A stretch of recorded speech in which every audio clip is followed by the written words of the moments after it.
I am in fact now streaming that she's. Good morning, mortals. Dollars. The stream has It's been me. I'm mortal. The stream has been I'm sponsored mortal. by Tiny Buns. Alrighty. Okay, so yes, hello everybody, and welcome to the first of hopefully many one-shots related to this campaign, as we are now dubbing Strixy shots.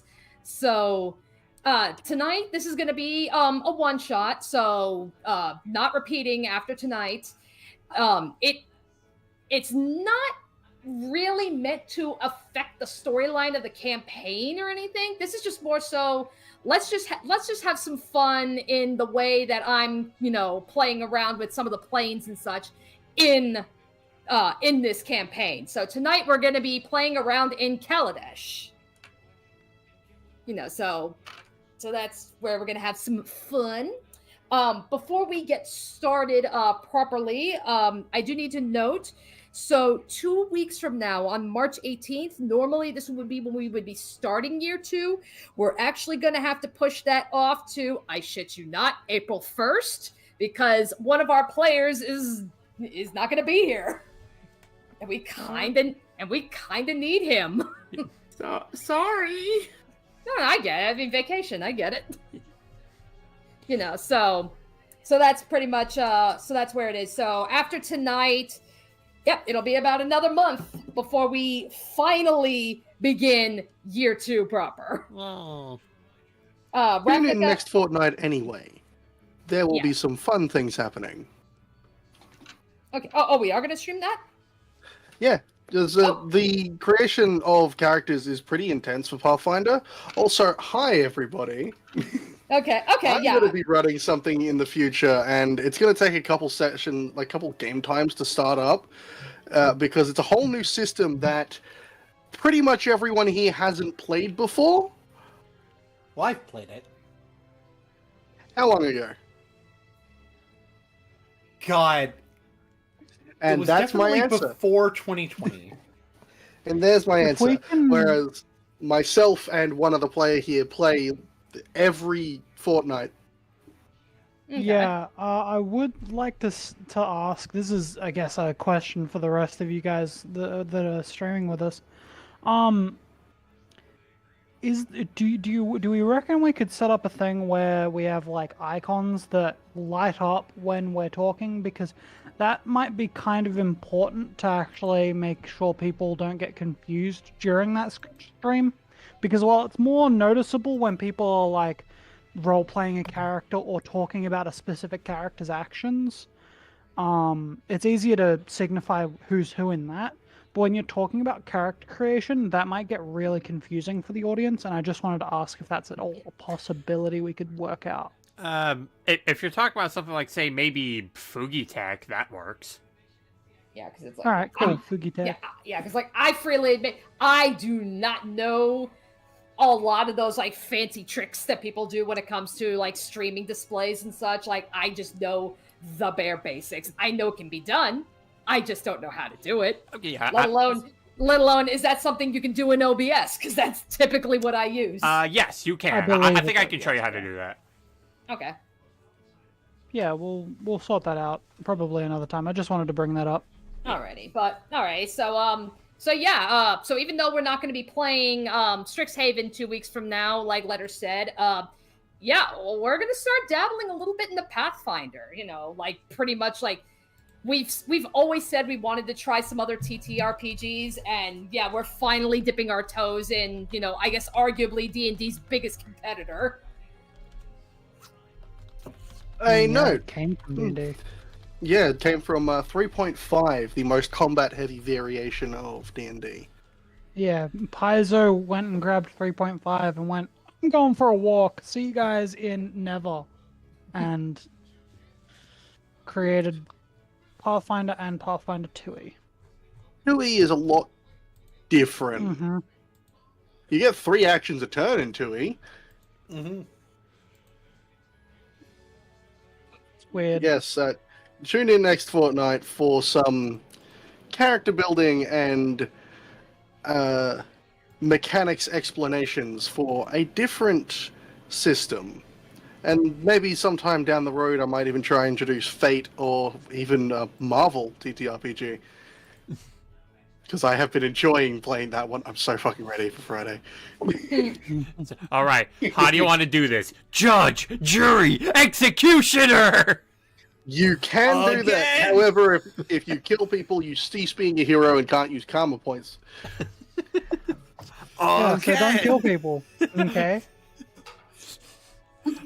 Oh, so that's where all the non-violent Spider-Man mains have been coming from.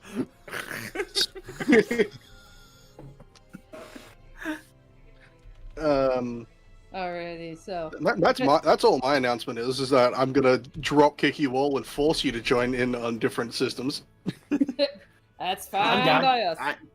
I'm still gonna have to wait on that one. Yeah, but I'm not running the Pathfinder one shot next session, so we can still do some time to set up a character for you. Oh, that makes it much easier. The next session is explaining mechanics and building characters for people who don't know what they're doing, but I can run you through one-on-one. Yeah. all All right, I right. think it's time we hand the DM back this session. Alrighty, so if we are all ready, feel free to hop on to roll 20 if you haven't. Where we're going to be starting, let me see. TP and Letter, you are going to need to drop your tokens.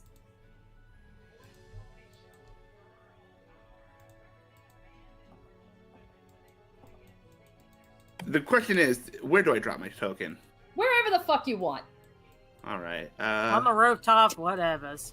Yeah, wherever you want, my boy. All right. I'll drop mine right here. All right, sounds good.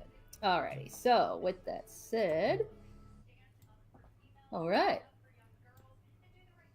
Okay, so on the plain of Kaladesh lies a cogwork machine that runs on pure aether. With pipelines carrying the aether throughout it, the denizens have taken to adopting it as their capital, making it the indigo city of Girapur. It is governed by a select few calling themselves the Consulate, tasked with the responsibility of distributing aether to the populace in order to fuel the great aether boom. To celebrate this age, the Consulate holds a yearly event where promising inventors from all over the plane gather and present their work to the people, hinging on the hopes of acquiring funding and security from the Consulate themselves. It is called the Inventors' Fair. And yet, despite how many welcome this system of protection the Council has built, a small group of people hold differing beliefs that aether is not to be rationed and controlled by few. These renegades are sworn enemies to the Consulate and have even begun to attack their ships and raid their precious caches. This year, as the public gathers to witness the wonders of the fair, one lingering question weighs down on their minds. Where are the renegades?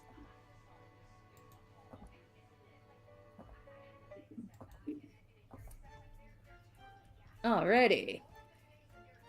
So where we are going to be opening. So the streets are bustling with excited citizens, humans, elves, dwarves, and the Dolkin from all over the plane are gathering. You know, some are making their way to the fair. You know, some stores and restaurants are open. You know, it's just, not only is this just a big boom for the artificers, just the overall economy in general, but hiding amongst the citizens in the streets, there are two people. So, TP and or Letter, feel free to describe your character and what are they doing? Rock, paper, scissors, go. Rock, paper, scissors, shoot. I don't think that works as well over voice. Dang it. I I'll also be don't fine. have hands. That's You don't not have hands. I want to stress that wasn't in character. That was out of I am a character. plasmoid. Well, the Okay. make it. All right, okay. Could always flip a coin. Okay, well, you know what? Since you've pretty much already started a letter, at least revealing your Ah, shit. characters, right? Go on ahead. Describe character. Shit. It's like, you always put us on the spot, my boy. I always put you people on the spot, so it's about time it's my turn. Okay. I am playing as a plasmoid who is thoroughly covered besides her face and a few of her... I just need you to hear the air quotes at fingers. Her outfit is very... I made this myself, and I don't know how to sew.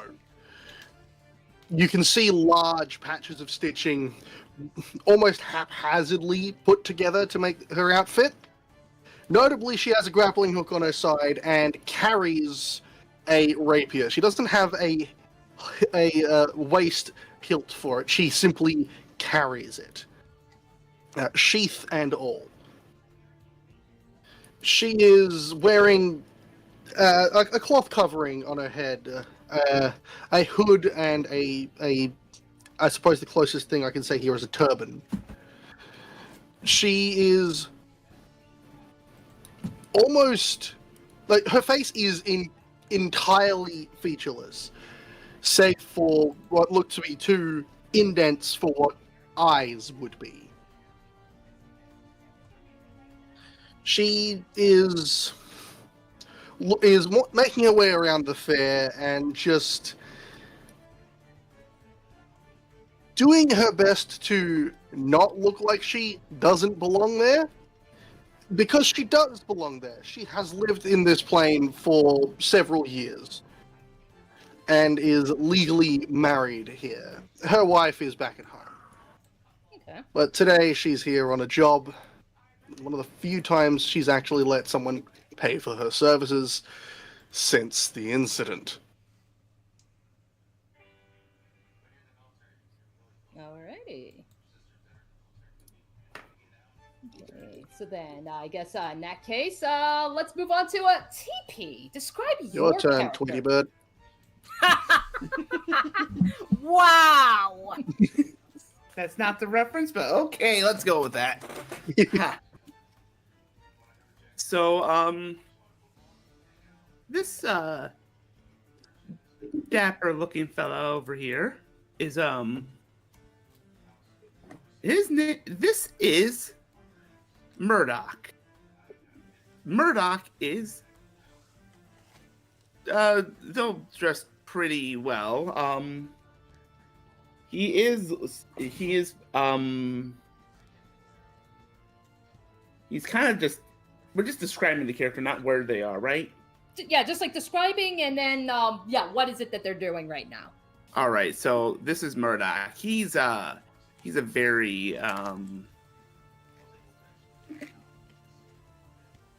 need to pull up his image for myself. He's pretty well dressed, but he's just got that little signature hat of his.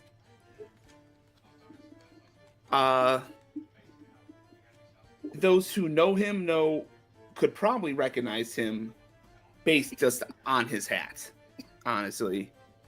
Though his though it also is often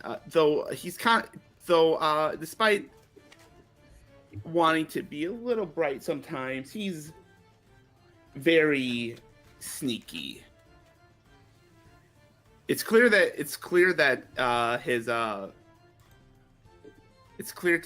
his fellow members. This is something he had from a time before joining the Renegades, where who knows, all they know is it's from his master. Anyways, currently he's just trying to hide in the shadows of just searching, seeing if there's anything anything worth spotting. Alrighty. So Galmori Murdoch, go on ahead and make perception checks.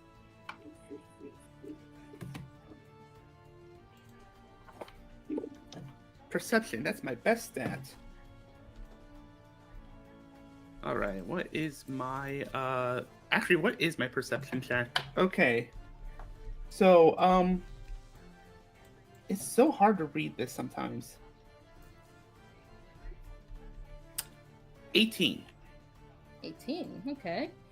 Alrighty. So, Murdoch, at least from where you're seeing, yeah, you can just see that, yeah, the citizens, they're just making their way through the streets towards, yeah, more towards the fairgrounds. Like, yeah, some of them are gathered here, but they're also, they're pretty much staying between here and the actually Inventors Fairgrounds.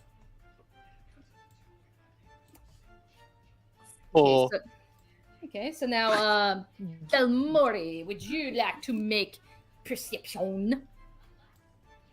I rolled Four. a 2. Oh, oh shit. Wow. Okay, all right. Okay, so yeah, so yeah, same thing. Like, yeah, you're just seeing like there's yeah, just like a lot of heavy traffic, and it's kind of hard to even tell from where you're right now. Kind of hard to tell, you know, what the hell is going on exactly, just because that's how busy it is. Too many people here used to doing the job of cover of night. Yeah.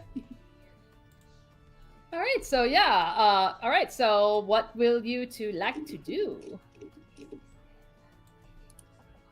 Because you can continue checking out the streets, or you can, you know, talk to each other. I mean, I'll leave that up to you.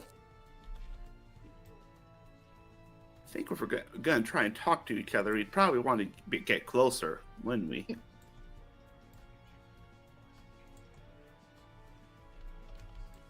Okay, so we'll say the Murdochs. Can we say the Murdochs on the corner of this building? Yeah. All right. Yeah, like kind of like tucked away in like that little tiny alley there. Yeah. All right. So, how able would I be able to stealthily jump over to this building? To this building right here. Make a stealth check if you want to make that jump. All right. What is my stealth check? What is my stealthy stealth? That's a 29. Yeah. I think it suffices to say, yeah, you can definitely make that jump with like nobody noticing. Like, maybe they're not going to be looking up. All right. Sneak. All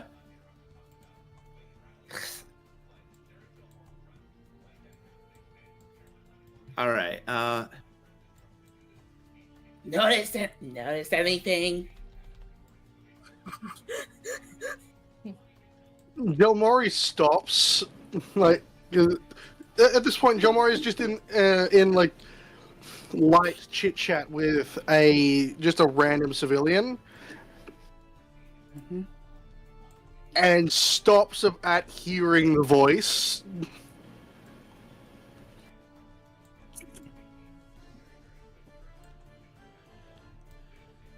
Get down from there.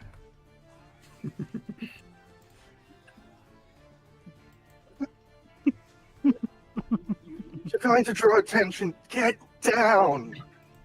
You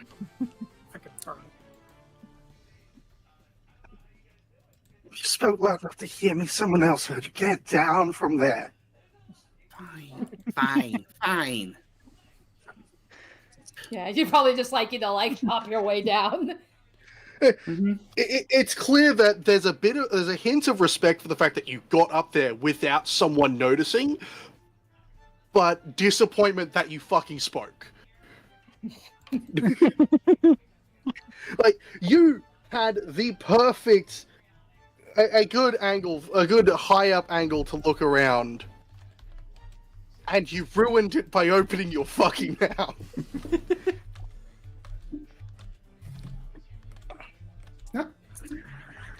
I haven't seen anything. How about you, Tweety Bird? Have I seen anything? You've yeah, like I said, you notice that most of the citizens are staying here or they're going into the fairgrounds. Yeah, so it's like pretty much between those two locations. All right. Everyone's either here or at the fairgrounds. That will help getting in. Shoo. And Gilmore just gestures with the sheath's rapier for the civilian to bugger the fuck off. What is that civilian even? Is that like... What kind of outfit is that? That the civilian is wearing, even? The one that's right next to Gilmore? Yes. I am not sure, because, again, I do not know Indian clothing, and I know I will butcher the fuck out of it. But it looks like... Yeah, it looks like it's like an ornate robe. Ah, okay. According to him, he was going to try and join the guards tomorrow. Ah. Alright, so here, I'll move him out of the way for you. Anything from the others? Do you want me to check? No, I want you to stand here and beam your thoughts to them. Yes! Go and find out what's going on. All right.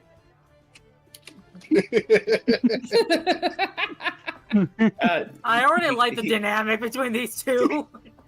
This is how Jill Mori treats all of you. Yeah.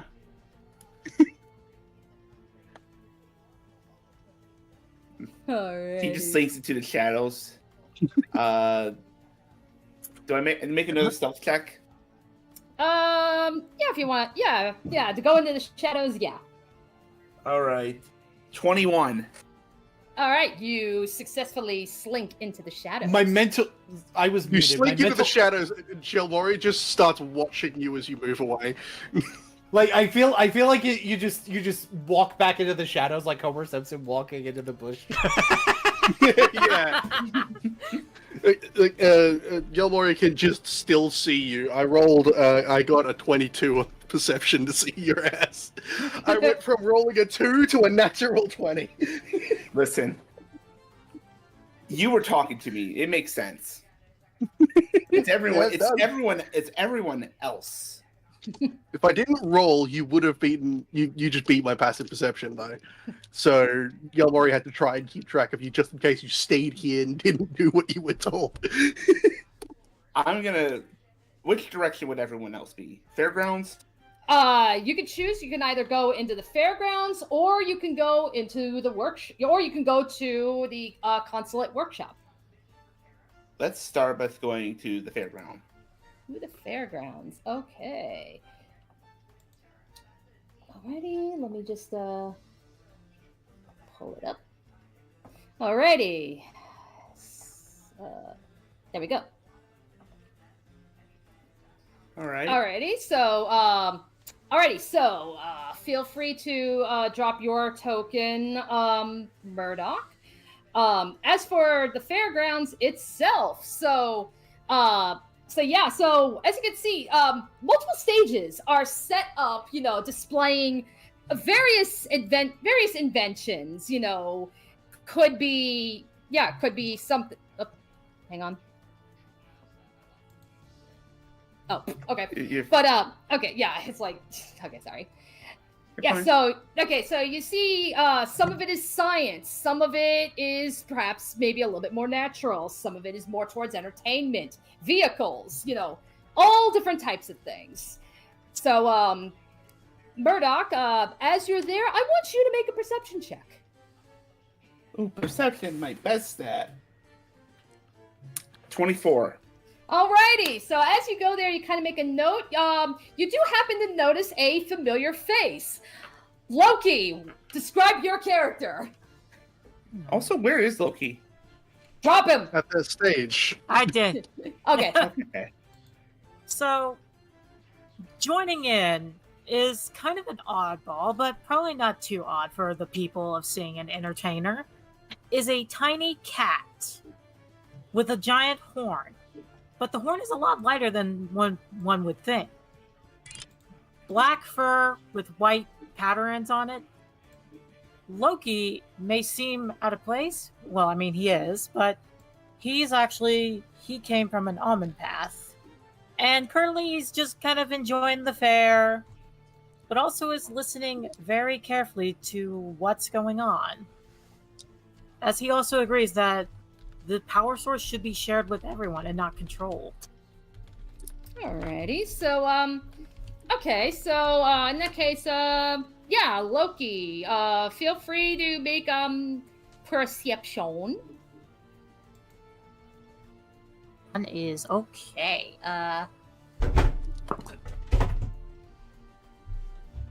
25.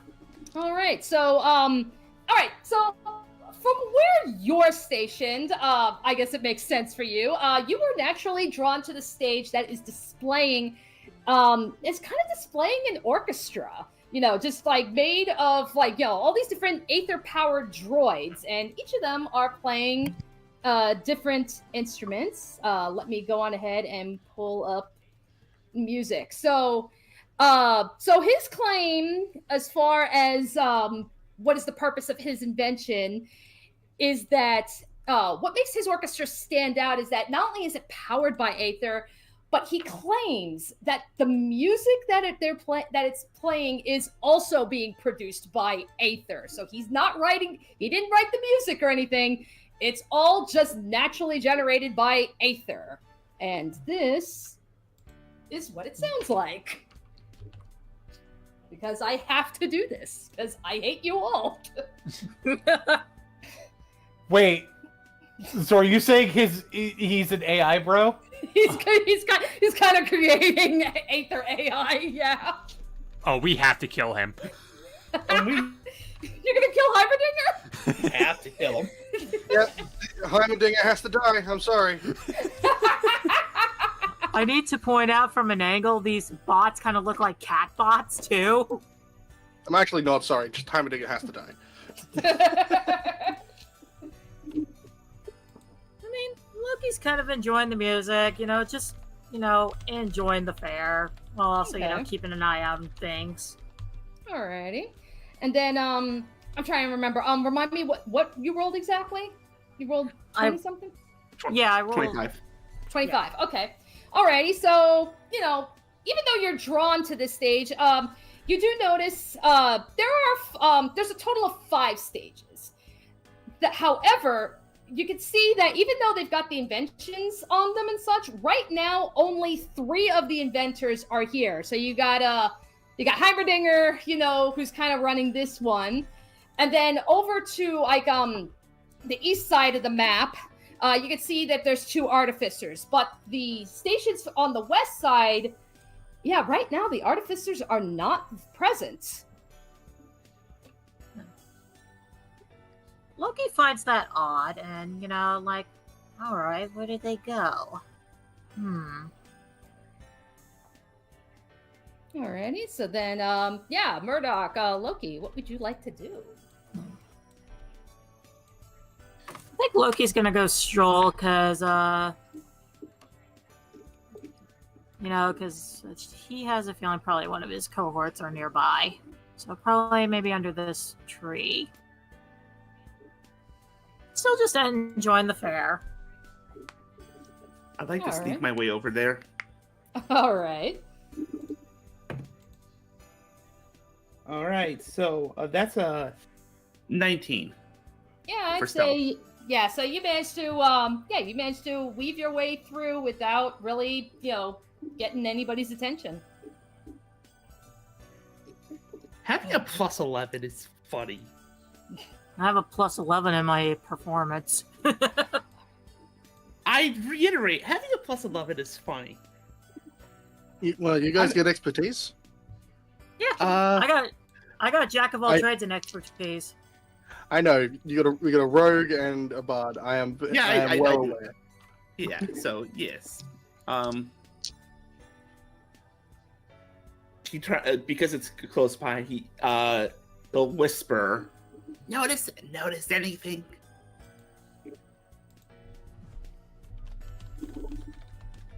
With the cantrip message, 2 of the inventors are not here. Ah, see. I would assume that very quickly Murdoch would begin to notice. The fact that three of the five are here. All right. Yeah. Yeah. I think he would probably notice the two over here actually, and how they have no one nearby. Mm-hmm. All right. All right. All right. So want me to report back? Still using still probably responding with thanks to Loki's cantrip. Yeah, go on ahead. I'm gonna keep scouting out just a little bit more. He disappears without a word. I assume it's still okay to just do that, or do I have to stealth again? I'd say let's stealth again. All right. Well, that's an 18. All right. Yep. So you just bamf out with nobody noticing. Loki's gonna start making his way back, but still like enjoying the fair. Just enjoying the sights while making his way back to the hideout. Alrighty. All right. So. Okay. All right. So.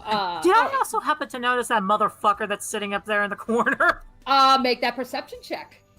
Perception again. Even though it's a little farther away, should I make it too? You've already left, so I'd say let's have this one. Dirty 20.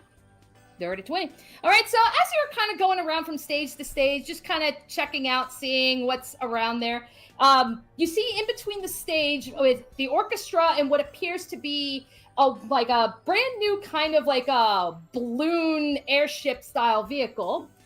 You do see under a tent, surrounded by guards, you do see a Vidalcan man in very ornate robes, and from what it looks like, he seems to be overseeing this little fair. It's him. It's the fucker. It's the war criminal. And given my history, I would know who this is, right? Look, make that history check.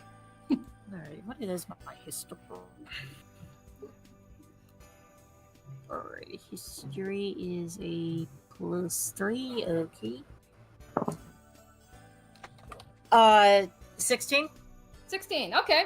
All right. So so you do kind of look at him, and at least you've heard the rumors about how he's been gone for some time, but now he's kind of making his appearance back in Kaladesh again. So yeah, suffice to say, just from what you've heard from your fellow renegades, yeah, you get a sneaking suspicion that this is the senior of inspections named Dovin Bond.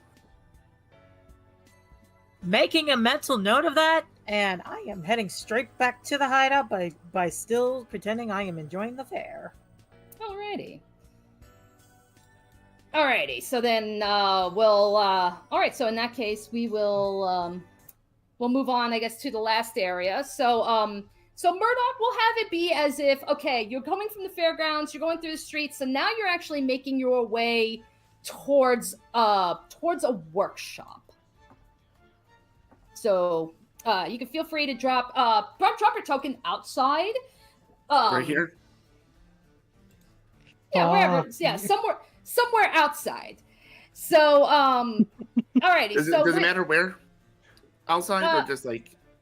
Yeah, not really. Like where All you right, are is fine. All right. Alrighty. Okay. So as you're there, I'd say you recognize another familiar face who also happens to be somewhere outside the building, wherever she may be. So would you like to introduce Sal? So, Sal is probably not inside the building. She's probably not allowed inside the building. In fact, her being outside the building is already calls for alarm. So she's kind of trying to keep it low key. She's probably just outside here. Just kind of like running a hand along the wall. Sal, far from the normal looking dwarves, the artificers that are spread across Kaladesh, Sal is wearing a heavy lifting suit that's been heavily modified.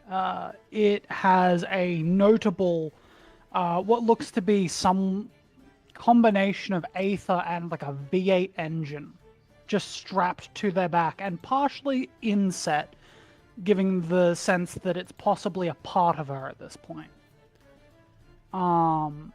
This is all connected by hydraulics and thick tubing and pieces of brass and bronze to an exoskeleton that is built for heavy lifting, but also has several extra pieces on it, what look like pistons in various different places, not firing currently, but it's a bit of a messy build of a exoskeleton.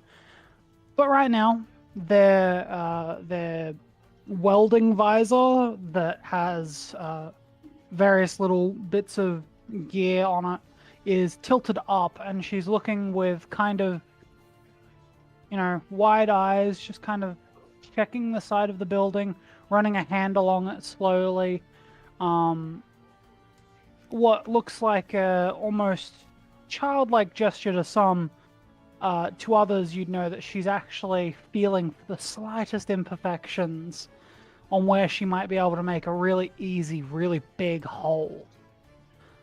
Because beneath the protruding engine what looks to be a thick drum with a small post on the bottom of it that those who have seen her in action, it extends to create a very big, very gnarly hydraulic Aether hammer.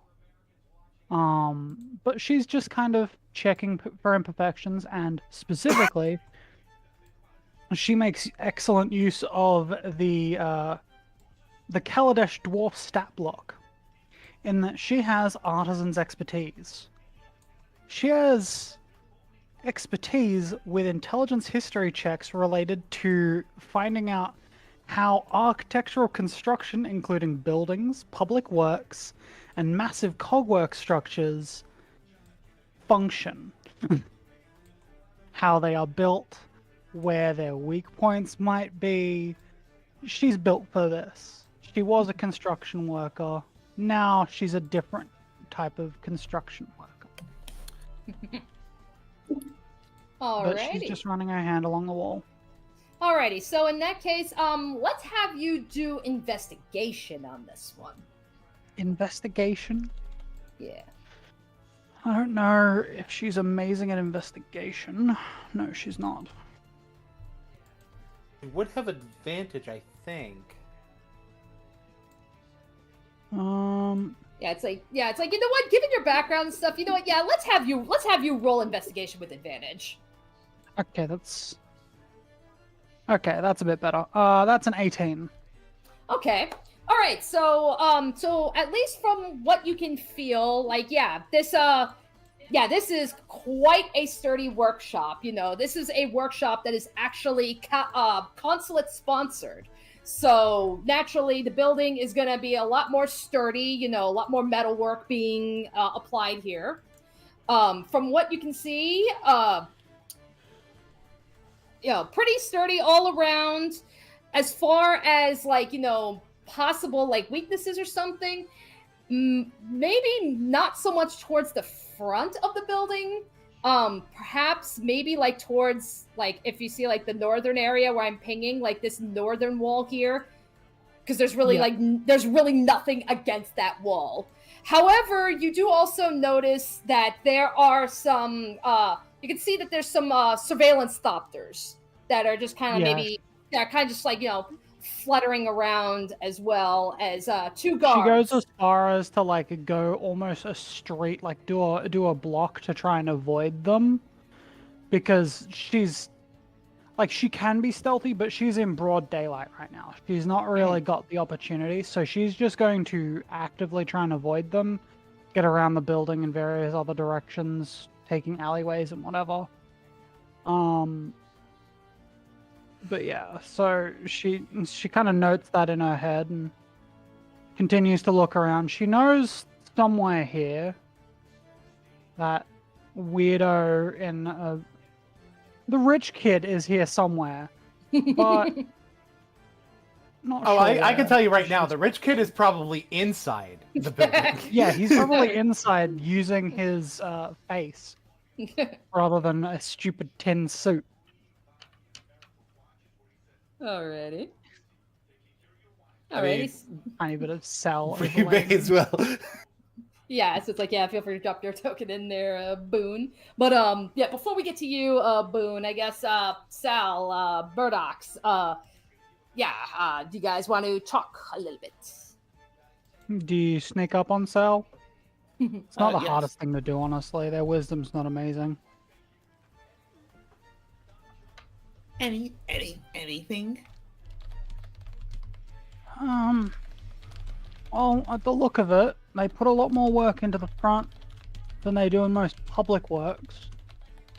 That said, the back is about as weak as their necks. So, that's a possible emergency exit slash entrance. We really need it. Back wall.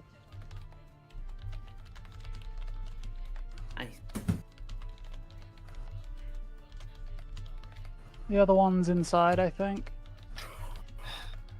Of course he is. Yeah. His face gets him a lot of places. His suit doesn't. And he continues walking around the building. Is there a way inside that I can notice? That Murdoch notices? Yeah, like, I guess, make a perception. Oh boy, perception. My best stat. That's... I wasn't intending for it to be my best stat. Okay, that's a nat 20. Nat 20. All right, then. All right, so, so as far as you can tell, you can see right there is a front door entrance. There are 2 guards that are stationed there. That seems to be like that, and the 2 surveillance thopters appear to be right now. That's the only security that's kind of guarding the outside of this workshop. You know, the majority of the majority of the guards and all the consulate cops they're all at the fair. All right. No other entrance? Nope, pretty much just the front door. You do see that maybe like down on like the bottom floor, like up north, there's kind of like a bubble or something. Like that's more so like a window into an elevator. All right. But yeah, so yeah, it pretty much looks like, as far as just being able to walk into the building, it's just the front door.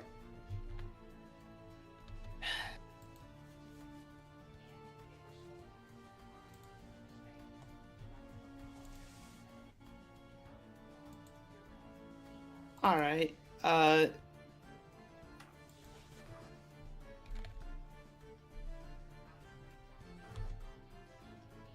I think at this point it's a good time to focus on Boone's character. Alrighty, so okay. So meanwhile, within the workshop, so there are 3 artificers in this room. 2 of them are consulate sponsored, and they kind of appear to be just kind of like gathering the last their things before they make their way to the fairgrounds. But they are also time is up. Yeah, but they're also and they're talking to a Vidalcan.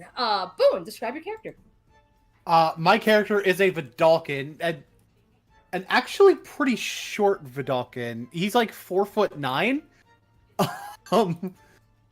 He's a baby. Still taller than Loki.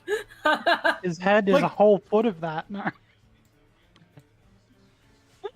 Nah, but he's like and he's got like this green shirt, this red scarf. He's got goggles on his head, and he is Dinari Meracha, and he is actually the. Did we determine whether it was nephew or son of one of the? I think we were going with nephew. Yeah, he's the nephew of one of the people in the consulate, so he's got major pass to be here, and they say the best place to hide is in plain sight, and that's exactly what he's doing. So he's probably talking over what they've got cooking for the fair, as it were. Alrighty, so all right, so with that, the girl will actually come up to you and she'll just be like, okay, so like, when are you gonna get into the fair? I mean, like, we're kind of waiting on you, buddy. Me? I don't know. Look, it's definitely not going to be this year, okay? I've got too much work to do elsewhere. Oh, yeah. Yeah, I mean, yeah. So, and then the guy, he'll come up and he'll just say, he's just like, by all means, take your time, but still, we are anxious to see you actually joining us. I mean, you are more than qualified. You don't gotta tell me twice. Auntie's been talking about getting me in. He just shrugs. It's like, some of my projects are better left private, though. Yeah. He's like, yeah, I gotcha, yeah, consulate business, I get it.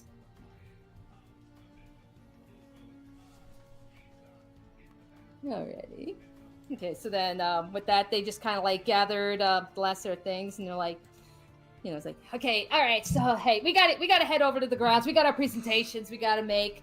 Would you like to join us? Sure. Alrighty. Okay, so then with that, we'll just have like, you three just kind of like walk out the front door. He said, catch up. Okay. As in, sounded like he said sure. Yeah. Yeah, damn it, Discord. Alright. Okay, so then, so then with that, the last two artificers, they'll just go on ahead and, they'll be heading out, and then, I guess, like, she'll, like, probably, like, open the door for you. She's like, yeah, come on, we gotta lock up. After you guys, there's one or two things I gotta take care of first.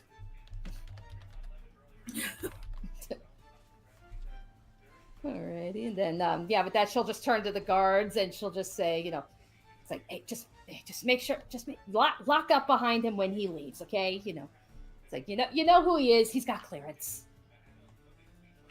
And with that, the two of them will leave. So, all right. When the coast is clear, he is no longer in Dinari mode and is now in Cinco mode. Going Cinco mode. Oh no. Oh no. Insert Travis Scott memes here. Oh no. We are so sorry, Stephen Hellenberg. So, he's gotta make his way because he knows kind of what he's looking for. All right. I'd imagine he's going to be investigating over this piece because because I'm guessing this is a vehicle of some sort and possibly a good getaway if they can manage to make that work. Go ahead and make an investigation on this one. I happen to be a Vidalkin, which means that, that is one of the things that I get You should. an Yeah, it's extra like, D4 in. It's like, that Vidalkin precision. So it's like, Oh boy. It's not a nat 20, but it is a 30. Damn! God damn! How the fuck did you get a 30? Well, I got an 18 on the die. I got a 4 on the D4, and I have a +8. God damn. Okay. All right. Yeah, I was like, damn. I don't think I've seen a roll that high. But yeah. So So this part of the workshop. So this is the girls' section of the workshop. And yeah, from what you can see and from what you know, she specializes in vehicles. And even though she's displaying a new type of like airship balloon at the fair, she's already kind of working on her next big project. Like, and it looks like kind of the beginnings of like perhaps maybe like a sleek type of it's kind of hard to tell because you've never really seen something like this. There's, given Kaladesh, they love their airships. This seems to be more of some kind of a ground vehicle. I'd imagine that I have enough time where I could be able to identify if it seems like the thing is in a drivable state. Yeah, probably with that ridiculously high thing. Like, drivable, it doesn't really look like it's been tested yet or anything. So, I mean, it still looks like it's something very much in development. But, yeah, it's like, I guess as far as you can tell, like, immediately, kind of hard to see if it's actually in a drivable state, but I guess, yeah, I guess, like, that's pretty much, like, all you can really find, so kind of hard to determine. Oh. Alright, I guess the only way I'm going to be able to tell that is if I try to start it off when things go down. He shrugs a little bit, shrugging it off. And he'll probably make his way out, go to lock things up as he's talking to the guards. Okay. Just idle chit-chat. Yeah. Alrighty, then, as you're doing that, go ahead and make that, perception. I will. The prescription.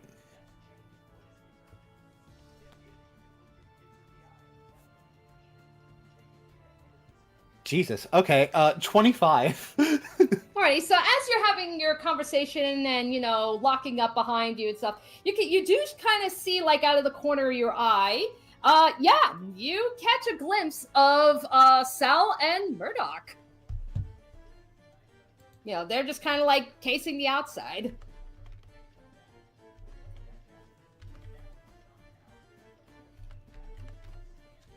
I'm gonna be talking to them and give a hand signal that Sal would recognize to, like, go somewhere further away from these guards so that we can talk. Yeah, when I'm done, kind of just bumps Murdoch and just kind of goes, "Come on, we'll do a block. Come with me."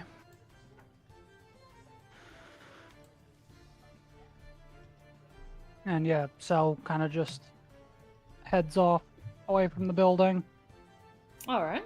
hoping that Murdoch follows. Well, of course Murdoch follows. of course, eventually Denari is able to break off the conversation and make his way on casually. This isn't obviously right here. It's like probably half Yeah. a block away. Alrighty. Alright, so in that case, so you guys make your way, and we'll have you make your way back towards the streets. Loki, feel free to hop in onto the streets as well if you'd like. And because now you guys have got to, so like I guess pick a building, because you got to make your way back to your base. And I'll let you guys decide where do you want the base to be. Let's think of this little building down here in the corner. Yeah, that seems good. That one? Yeah, that one's pretty alright. Okay. They don't go there as a group. Sal kind of separates off to the side, gets something to eat, and then heads down there. Yeah. Murdoch also goes alone. Probably again trying to be stealthy. Cinco casually strolling in that direction, kind of waving to people a little bit as he's Loki grabs moving. Loki grabbed a coffee on his way there. Alrighty. Gelmori is the last to show up. And it has clearly been home. What, is there a you- black lipstick mark on the fucking plasma? No, you can all smell the fresh bread that Gelmori's wife is known for baking. Bring home any of that bread. Of course I brought some bread. Why wouldn't... I swear, you ask me this every time we meet. Hey, You want some Can't work coffee? on an empty stomach. Ooh. That's why I bring it. Alrighty. Alright, so as you Sal guys... kind of reaches across and grabs the coffee as well. Bread in Alright. one hand, coffee in another, just double fisting. Alright. Okay, so as you guys make your way into the building, you go into what is kind of currently acting as like your home base. It's actually one of the renegade hideouts that's just kind of scattered throughout the capital. It's a small one-bedroom home, complete with a kitchen, a bathroom, and a living area. Several extra sleeping bags are here as well, so allowing all of you like a place to rest. And there's a big table in the middle of the base with enough seats for all of you.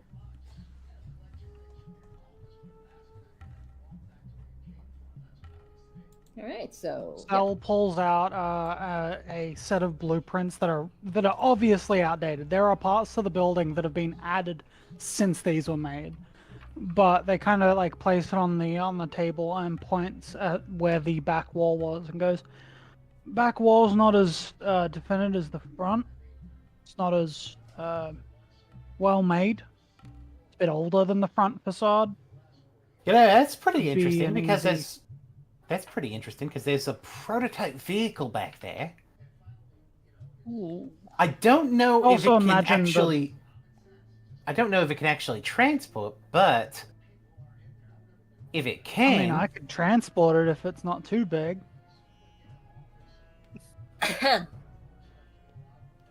I mean, it ain't quite airship size. As a matter of fact, it looks like a ground vehicle. Why in the hells would they be making... Sorry. Why in the hells would they be making a ground vehicle here, of all places? Hmm. Who Well, knows? well, Maybe it's a water vehicle. well, I will have to say, during my scouting at the Inventors Fair, two of the inventors are missing, and guess who I saw there? The Wait. boogeyman. If you want to call Delvin Bond the Boogeyman. Of course. Who the fuck Well, I is can that? tell you the two. I can tell you the two inventors aren't missing. They were with me. Oh. Okay then. So more than likely, by the time we get back, they'll be there. Speaking of which, it appears that everyone's either on the streets or in the fair. That leaves the workshop unattended. Aside from Except- that- Except for the aside couple from- guards in the front, I could pretty easily distract them with some conversation. The glass bubble on the elevator also didn't look too difficult.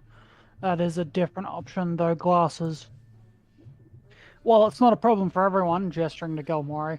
It's a problem for the rest of us to try and get through that sort of mess. Well, it's also loud, but you know, I also got the armor to get through that if need be. Yeah, I'm, armor. Hey, man.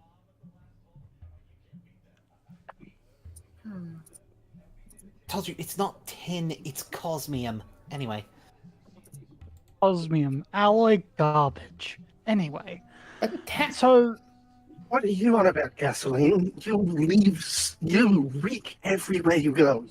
You leave trails. and People at least know I can take a hit. people know where you've been. That's the problem. Infiltration is an art, and all of you do something wrong. Okay, what happened last time wasn't my fault, okay? You It blew out wasn't- your horn in the middle of a stealth exercise. I mean, It was- they it don't. was- I mean, they don't know who I am yet. Look, They don't know who you are, but they understand that the suit of armor is a problem. It's called anyone a can tell that. distraction. Yes. See, I like See, that. Jill Mori just sort of rub her face, or what would be her face. We have enough distractions. Jill Mori gestures to the cat with a horn, the literal wrecking woman. Yeah. Also, did you not forget last time I managed to turn him invisible? I can do that. And I don't have to make a lot of noise to do it. You know what? Fair point. Have you thought of investing in maybe something a little bit quieter, not a fucking foghorn, Furball? Listen, this thing took me 4 years to craft perfectly, okay? It's not easy crafting coral. I understand that, Also- but it's it's not- not conducive to sneaking in and stealing stuff. It's The also thing not. we do. You're gonna. I'd like Is it to gonna- put it. You go. Are you gonna have to spend 4 more years to make it quiet? I mean, if I had the tools, I could craft a quieter weapon. You've got. How much money have I spent and you don't have the tools yet? Do you Yes. know how awkward it is for me to walk into a workshop and ask for that as a cat? Aren't you a I am- Betsy? Yeah. I am. They're not coming here, girl. Ah, Hang on, I'm like 90% sure we have these tools around here somewhere. Hang on. I could have sworn we stocked most of our safe houses with the tools that all of you need. Yeah, that's what I Now, thought I too. also That's why it's so wanted to- fucking weird. Am I also allowed to wanted see say, girl, where the tools are? I'm sorry, you first, Sal. I also wanted to say, girl, not all of us are stealth experts. I'm not stealthy for a reason. I know, but the fact that there's 3 distractions in a group that I'm not a specialize in distraction stealing either. things. I'm the exit strategy. I can blow a hole in any wall you point me at. Yeah, that's not- a pretty fucking distracting act, isn't it? Or it's an escape strategy, one or the other. They're both entirely plausible. In fair, And my that's main I'm distraction. multi-talented. I'm also not sure if you noticed, but my main role during a heist typically isn't during the heist anyway. It's normally beforehand. We Ah, have a rich kid here for not rich kid things. Anyway, that's a good point. Right, you had access to the actual building, didn't you, Tin Man? I did. As a matter of fact, he pulls out a pen and he goes to the plans and he sort of updates it with the current things that are there, Okay. and also Yes. makes note of where the guards are. It's like right now there's only two guards in the front, and like I said, I can just talk to them. I don't need to be in the suit to be a distraction. can't believe it. Cinco updated the autopsy report.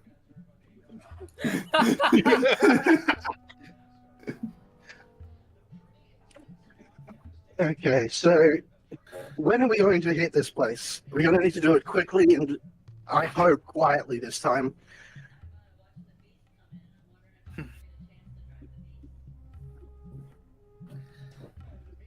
Same.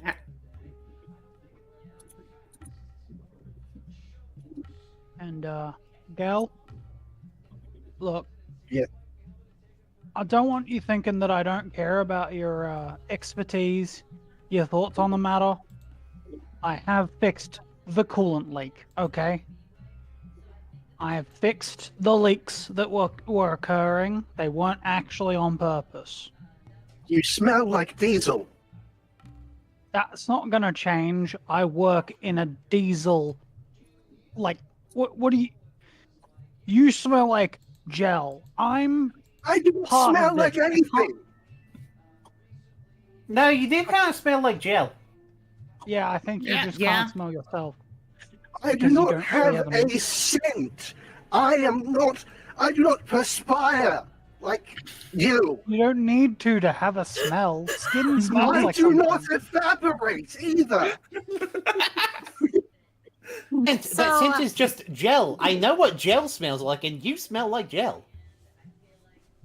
I will suffocate you with only a hand. So, Murdoch, did you do anything different? Your feathers look really soft today. No. Loki, why are you trying to riz the bird? I'm not. Why I'm just are you hitting on complimenting. Murdoch? Why are you I'm hitting on not. Vicky? No, I'm Not hitting on a bird. This is a weird room. Listen, I'm just complimenting him, okay? Chill. I want. Sound like flexes, like almost begging for a compliment. I've seen bigger. Yeah, likely on a machine. On my wife.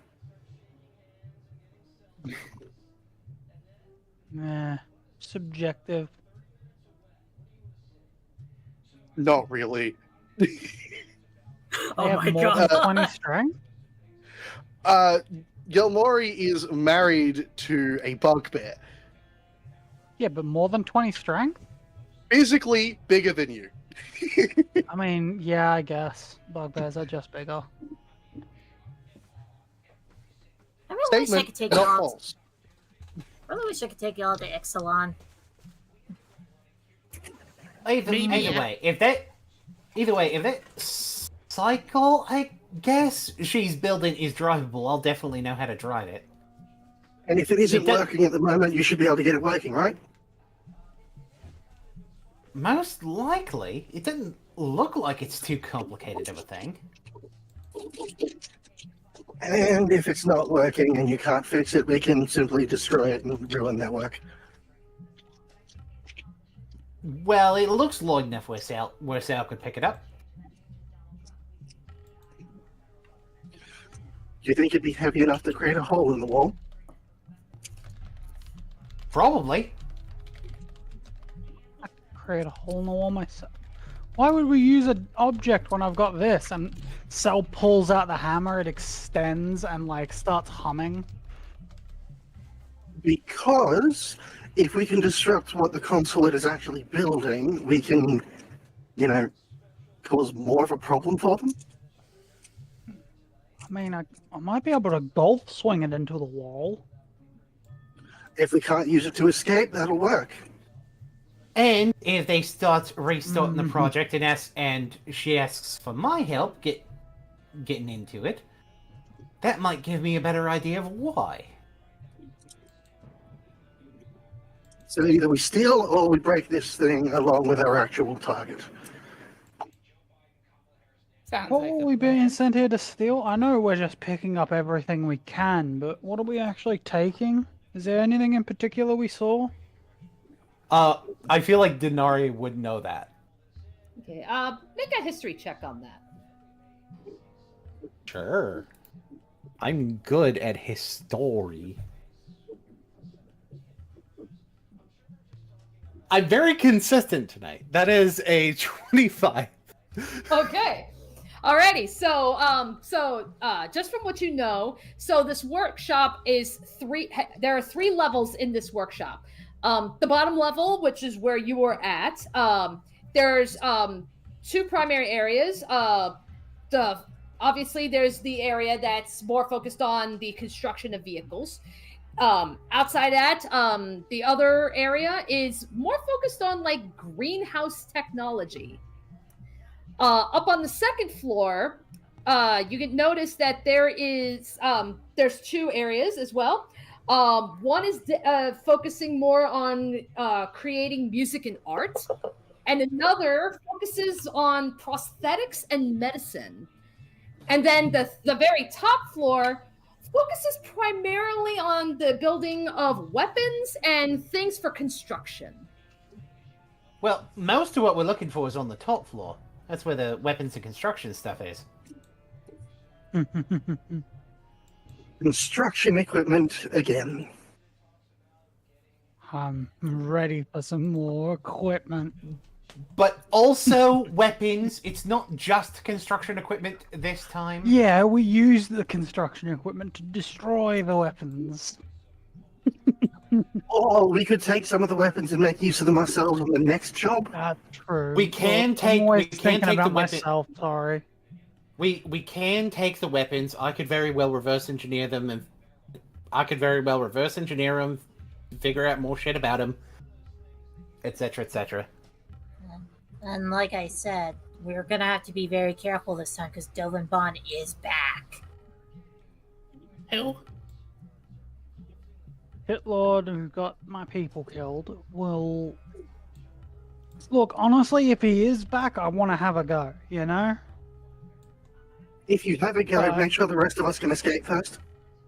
Oh yeah, if I'm doing anything, I'm gonna be the one standing between you guys and them. I'm not the type of person who'll waste my life on just trying to hit a cunt. I'm gonna make it so that it counts towards you guys getting out. I just want a chance. She cracks her knuckles and the pistons flare up, let out a gout of steam. You know, if it comes down to it, I'm not leaving you to die, right? I mean, you're gonna have to pry me out of his fucking skull case. I'll be there to support you. I still don't know. We're I masters, think- so I'm not exactly given options. Look, you're not the only one with the capacity to crack him a time or two. Look, it's fine. I doubt he's gonna show up for this. I hope he So doesn't. how are we getting in?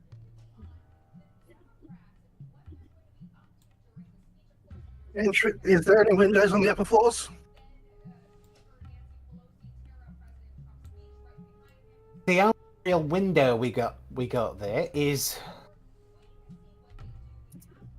He points towards the window on the elevator. Right. Now, I could- One door in, one door out, right? Yeah, Yes, they did correct. build it a bit thief-proof. Not hammer-proof, but Nothing's thief-proof. thief-proof.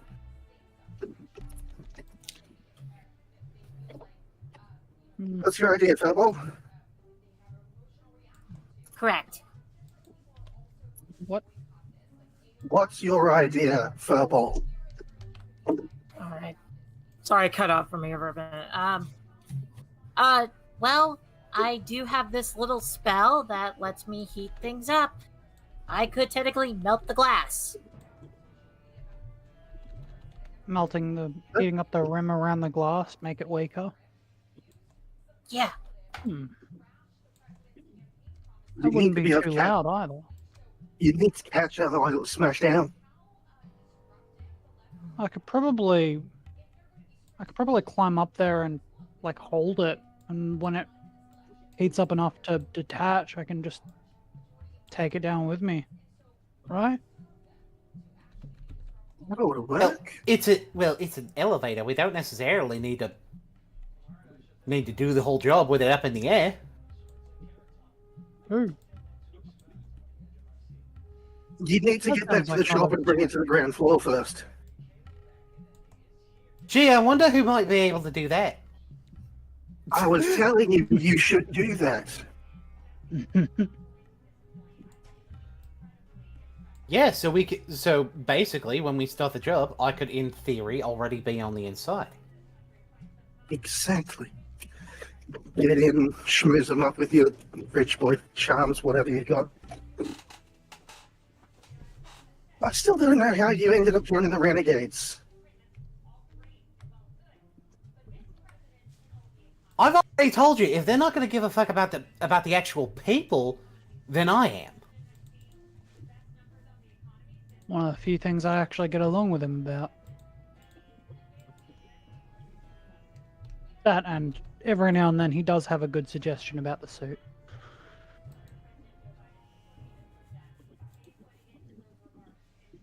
Still not interested in the plasma core, huh? No. Historically, Okay. garbage. Prone to explosions. I'm not I prone mean- to exploding myself, and I like to keep it that way. I mean, mine ain't exploded yet, if you cage it right. Anyway. I don't like it. Okay. So, we get you on the inside, while me and Loki head around the back. Make sure to secure the piece of glass before it falls. You're on the inside setting things up, making sure things go smoothly while we get the rest of us in through the back. We take as much as we can. Did anyone see any security outside of the two shitlords out front? I saw a couple Thopters. Right, there were the Thopters. How do we want to deal with that? Couple fuckers go down in the city covered in the things. Nobody will pay attention to that. We've got to do it quick though. If we take more than a few seconds to destroy them, They'll send out an alarm. yeah. I could probably distract the Thopters. We need you to melt the glass. Yeah, we need you in place melting the glass at that time. Can't have you multitasking. Murdoch, how good are you at dismantling things rapidly? Should be no issue. Elmori, I saw two of them. Would you be able to cover the other one? Easily done. All I'd right. anticipate we take those things out based on the way that security details tend to run. We'd probably have 10 to 15 minutes to pull off the whole job once they're down. Oh, please, they're Thopters. They won't notice them for at least half an hour. Does everyone here have a timepiece with them? Of course. Yeah. Yep. All right, cool. We'll sync them before we jump into the job. And you two will be swatting the flies. And we start ruling out times, scheduled things when things start happening. You know, we give time for Cinco to make their way in, for Denari to schmooze, and then Cinco to be inside. Two sides of the coin. Then we have almost simultaneously Sal and Loki at the back with the glass pane trying to melt that off, while Murdoch and Galmori deal with the two listed Thopters, hopefully quietly, not to alert the guards. And then, then it's we need to figure out the exit strategy. Are we blasting a hole in the back, or are we just trying to make it out that window? If things go wrong, I imagine blasting a hole, but that window is probably the best bet for something quieter if we're sticking to that. Galmori would push for a quieter escape, but if it goes to shit, break the fucking wall. All right. So get in there. steal as much as we can. Who's carrying shit? I know I can carry the heavy stuff, but who else is carrying things? Because they're the priority on escape.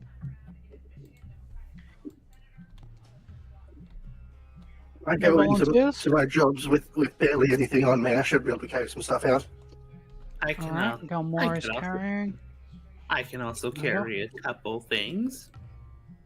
Alright. Hey, Tin Man. 2 or 3 is probably enough. Tin Man, are you listening? Yeah, I'm listening. What you need? Have you gotten those communicators up yet?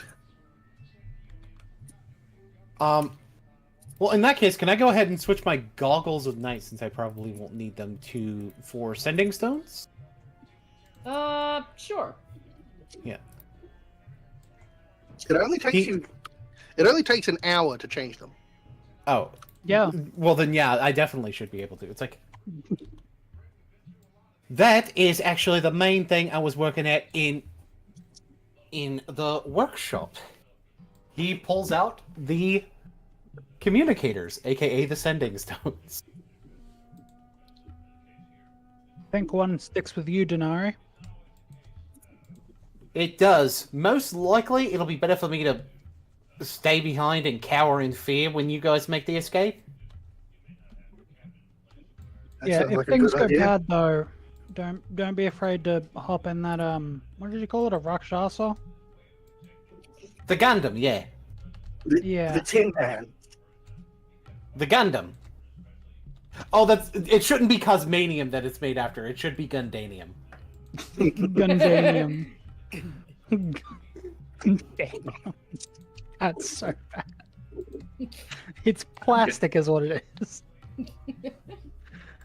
That is a real metal in the Gundam universe. Thank you very much. Yep. Yeah, all I can think of is from here on out in the back of my head is Mr. Plastic Fantastic over there. Anyway. So, I think we have a plan. Now we just gotta wait for night. Yeah. Alrighty, so you guys are. So I take it you guys are ready to go. Oh yeah, Mr. Krabs.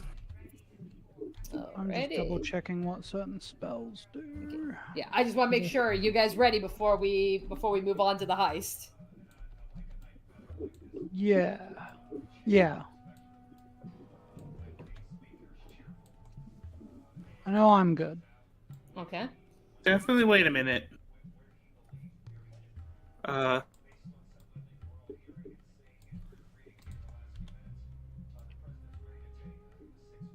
Oh, fuck. Boone's Yeah, power yeah. went out. Yeah, so Oh no. definitely wait a minute. So yeah, we're gonna wait. The rolling blackout for that Oh no, is Dovin messed. Bond, he knew of the plan.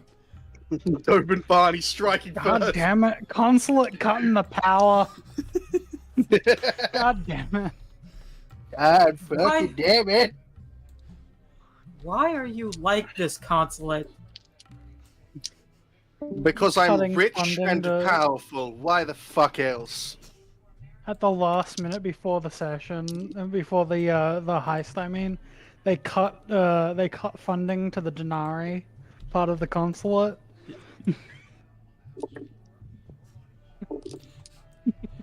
You know, that guess kid's probably- been annoying. No more money for him. No more money. That guy sold me a No. Where's Waldo book, but photoshopped all the pages to not have Waldo. Oi, mate. I haven't done that yet. Okay. So yeah, Who I'm in, so, is taking the other half of the sending stones? probably Loki will take one. Because there's the one that Cinco has, and one other that's paired to it.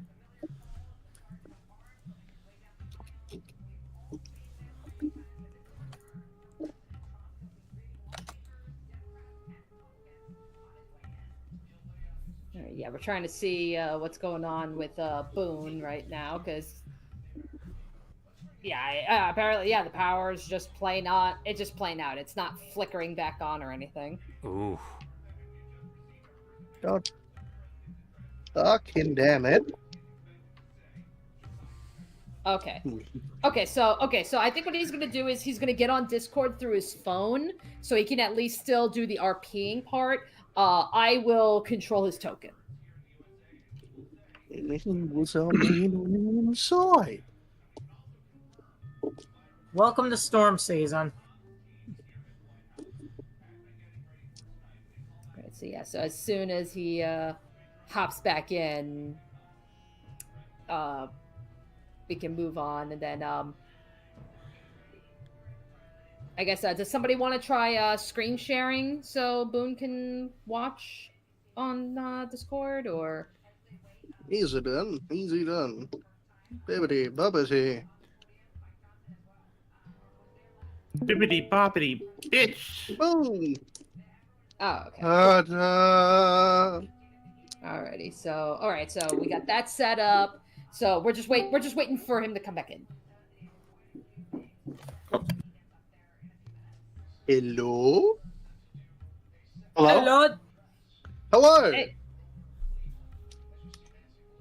Yeah, you okay over there? I think so, yeah. Okay. Alrighty, so like I said, Boone, I can control your token. Letter is streaming on him, so this way you can still watch it live. Okay, I appreciate it. Yeah, my power just went completely out, and I do not know when it will come back on. Yeah. Gotcha. Okay. Well, it's like, fortunately we can make plan Bs. Is it storming where you are right Yep. now? Yeah, Okay. it sure is. Lee. Alrighty. Okay, well, in that case, are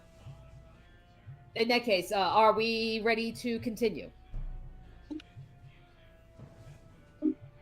I mean, I am. I think so, yeah.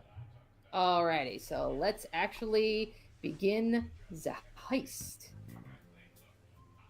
Alrighty. Oh yeah, so- who was the other sending stone going to? Loki is willing to take it if you don't want to take it.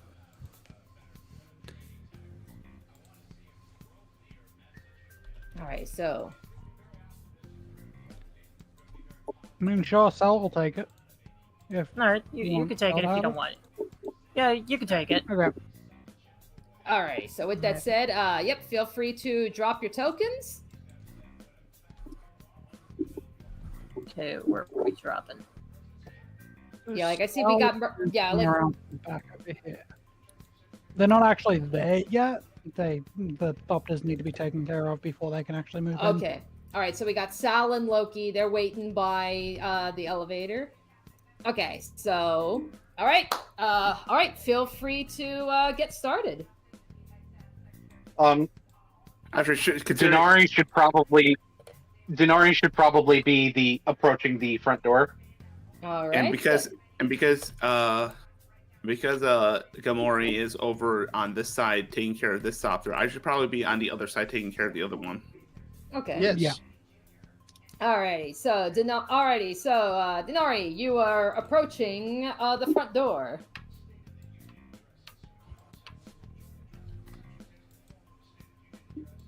We've set aside guys. like 5 minutes worth of time for Denari to interact. Sorry. Hey guys, sorry, come back so quick. Listen, I left a couple of things. I left a couple of things not secured the way they would. I was super in a hurry. It'll only take like 10, 15 minutes. Alrighty, make a persuasion check. And Come make on. it. Yeah, and given your position, make it with advantage. Ooh. Rich boy privilege. Truly rich boy privilege. I've got your sheet up on this side so you can reference it as well. Okay, cool. You got a +3 to this. Okay. So that is a 16. 16. All right. Okay, so yeah, so the guards, they look at you, they look at each other, and they just go, all right, make it quick.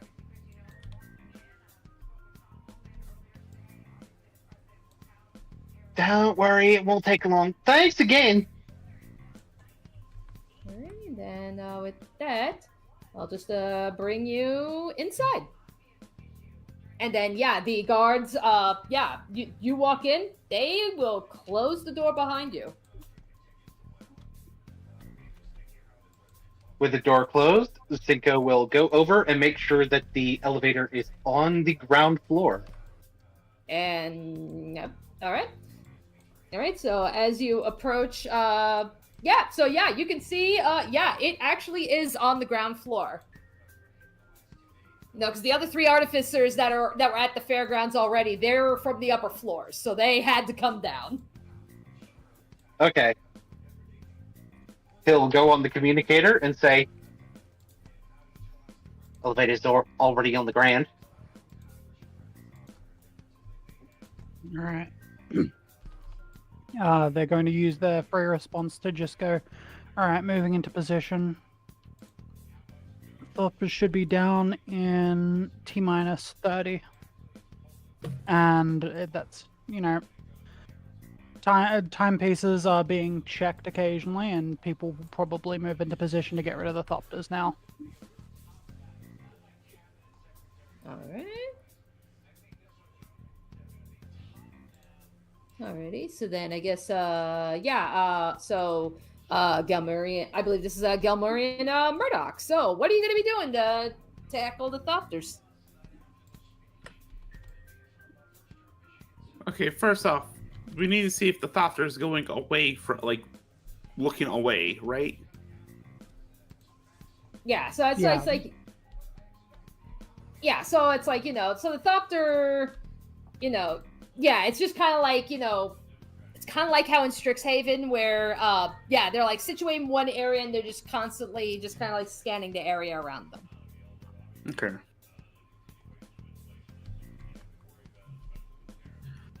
I have sneak attack. So, as long as I'm behind They it. don't know you're there. It's fine. Yeah. I have sneak attack, which allows me an extra 1d6 damage if I hit a creature I have advantage on, and the attack uses finesse or a ranged weapon. Okay. Hang on, aren't you... We're level 5, right? You should have at least more than 1d6. Oh, let me double check. For level 5, you should have 3d6. Yeah, you've got 3... Unless you're- 3d6 at level 5. You have 3d6 bonus damage. Okay, let me fix that. I think I was again. I am. Yeah, it would be. Oh yeah, I do gain extra sneak attack. I'll address that. 3d6. There we go. 3d6 damage. Okay. So I'm gonna take while it's looking away, I'm gonna take my short sword and just kind of trying to do one swing, one quick motion that kind of just sends it crashing down. With slice. All right. With slice. All right. So we'll just go ahead and put that there. So he's taken out. He looks back at us. He looks back at Sal and Loki, gives a thumbs up. All right. Cell moves into position. I guess we'll check in on Gilmore. All right, yeah. So, Gamori, how are you taking care of your thopter? On the other side of the building, Gilmori has, due to Gilmori not really having sneak attack, Gilmori's going to do this in a different way. You do have advantage on attacks against creatures that don't know you're there. Oh yeah, but Gilmori is more of a permanent sort of solution kind of girl.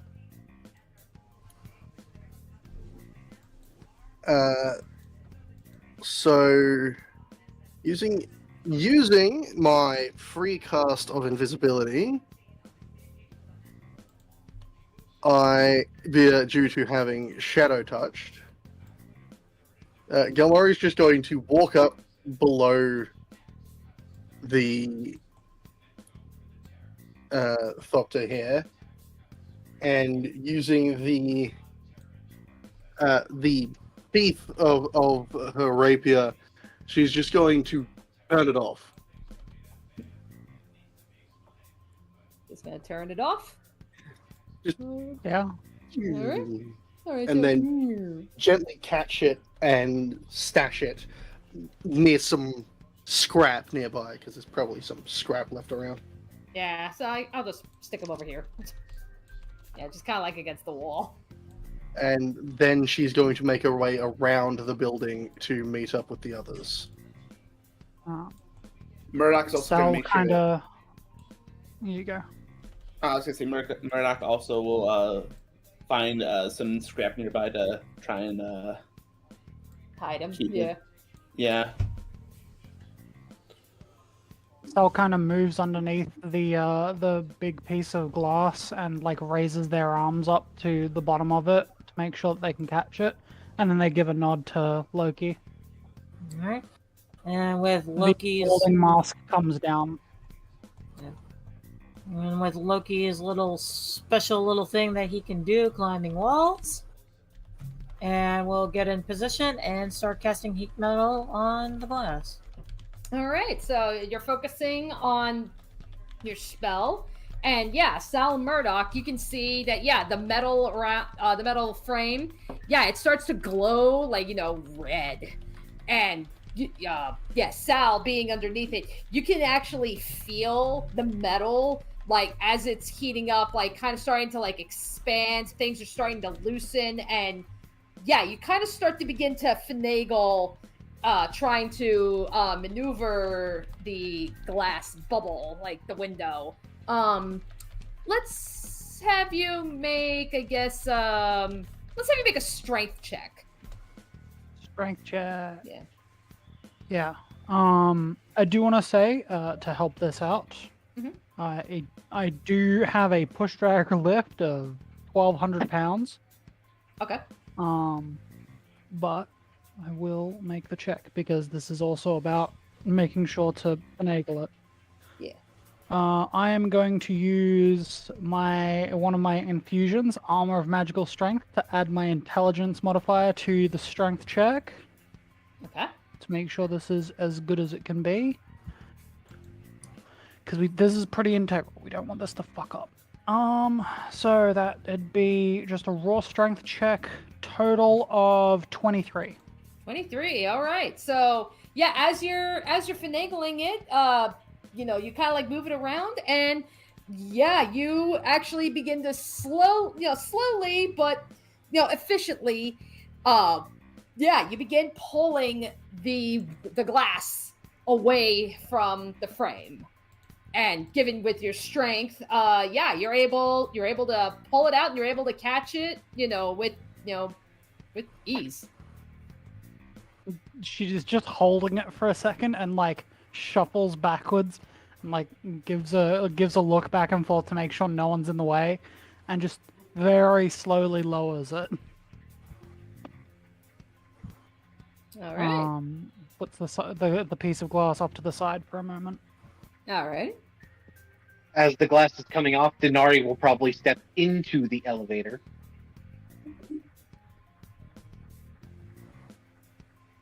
Seeing Cinco on the inside, Gilmori will give a subtle gesture of a, it's time to go.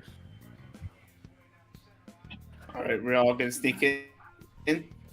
Yep. Cool. I think it's time for everyone to sneak in. All right.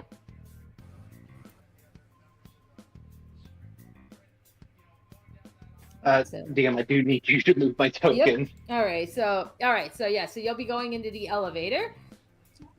All right. So which floor will you be going to? Well, considering the main things that we want to make sure that we're stealing are on the 3rd floor, probably there. Yeah, we probably Alright. go 3rd floor and make our way down. Alrighty, 3rd floor. Alrighty, so I will. Ooh. Okay, I will get you Cinco. Okay. This one and not that one. You want to grab this one?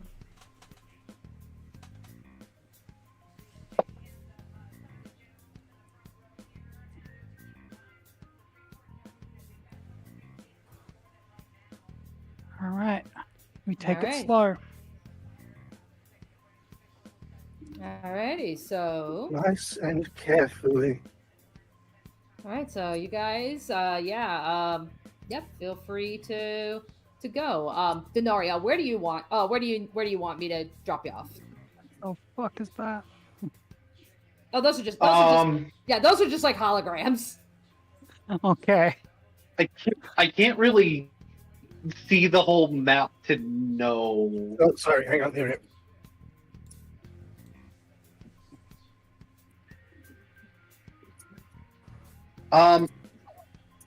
I guess the first row of stuff in the blue room. Okay.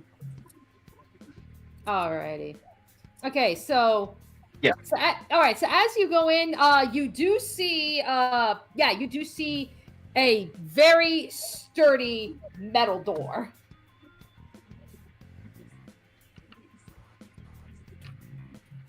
Is there something to gain access? Typically you need maybe like a code or a key card or something. I mean, you know, this is locked up pretty tight. Do I have a key card or code? I would imagine no. Like that's actually probably going to be like, you know, explicitly, you know, left to the artificers. Right, one of you doors I can't imagine my way into. How secure is it?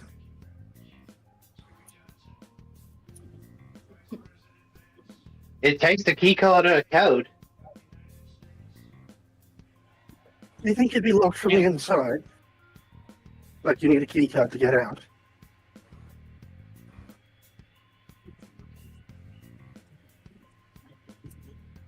That I wouldn't be 100% sure of. It'd be really stupid to lock someone in a room full of weapons.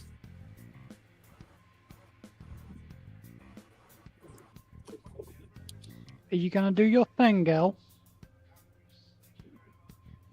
Getting under doors is the easiest thing for my kind. Just make sure no one touches my stuff this time. I'll do my best. Gilmore sets kind of down her weapon, and the form of Gilmore slips out through the exposed fingers as she separates from her gear, allowing her to flatten down to be able to squeeze through tiny spaces. I believe is the size category that a plasmoid can go through. Remind me, how small of an opening can plasmoid go through? We'll quickly believe recheck this one. actually specifically says like an inch or something. Narrow as an inch wide. Okay. Yeah. So if there's an inch gap in this door anywhere, Yeah. they're gonna try and find it and go through it. Yeah, that would probably be like yeah, so like that would probably be like I guess what you would call maybe like the hinges or something. Like that's probably like the closest to some kind of a gap. You see them sort of slithering up, like and spreading over the door, looking for any sort of crack they can get through. Before they seem to stop, and then just start slipping and away through a single opening that only a plasmoid would find, ending up on the other side of the door. Alrighty. All right, so as you reach the other side and kind of like take your shape, so you notice, this is basically kind of like an armory. So you can already see that there are some like experimental firearms that are being stored here, and target ranges and such. But this is a little armory. Next focus, the door. Is it able to be opened from the inside without the use of a keycard or code?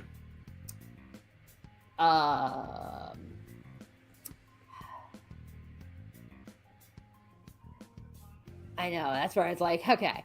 Let's have you do investigation on this one. Investigation? Investigate.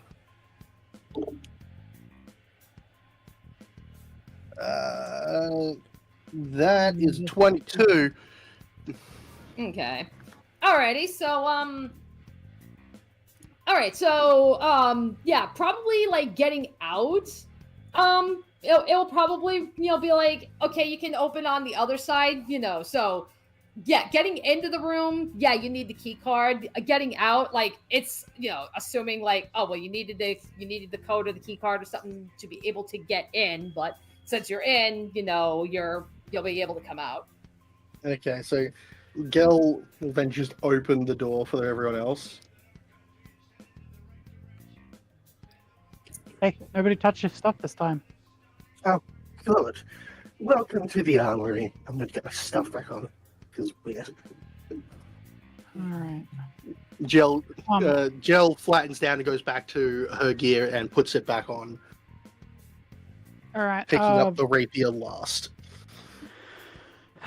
I'm gonna keep looking around this room. Here, Sal just grabs a sack from their side and goes, fill this up with whatever you find in there. And they're just like holding the sack to the other people here, like someone grab this while I look over the rest of the room. Alright. Sal is going to start investigating the things in like this room here, checking through the various things, see if anything's worth taking. Okay.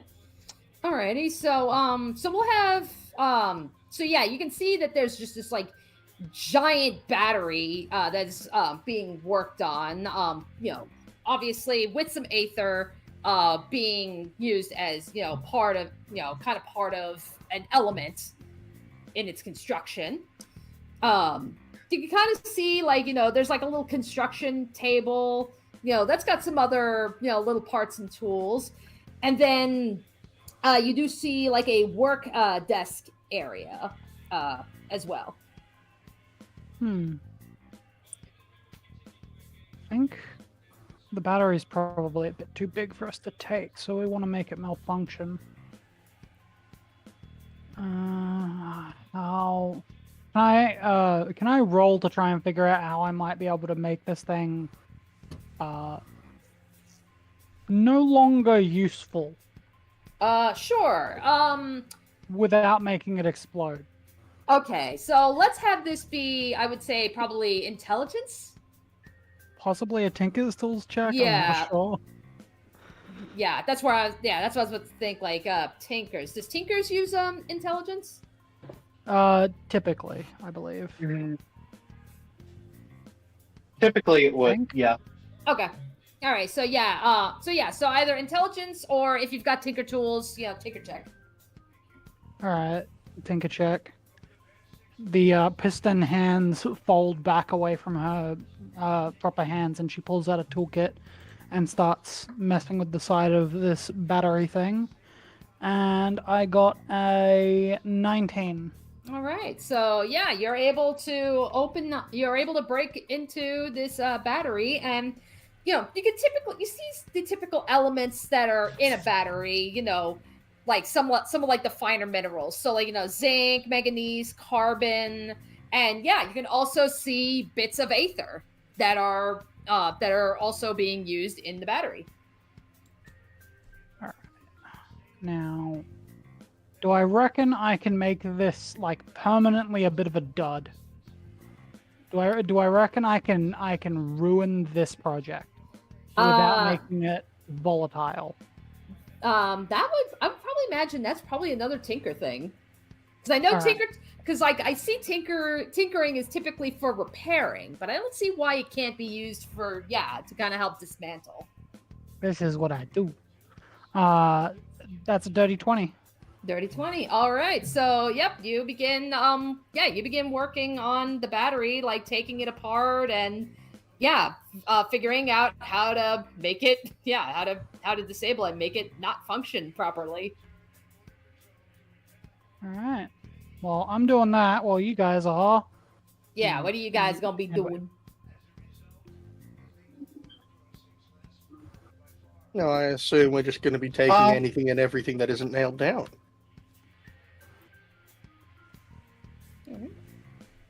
Well, Denari at the very least would be... Well, Cinco at the very least would be... looking at it would be looking at what we're taking before taking it, at the very least. All right. Yeah, just let me know. Yeah, just let me know. What do you guys? Yeah, where and what do you guys want to inspect? Loki's inspecting this desk. Alrighty. Make investigation. Mr. Magate. Okay, give me a sec. Where's my Mr. Magate? Should be pretty good. Alrighty. That is a 19.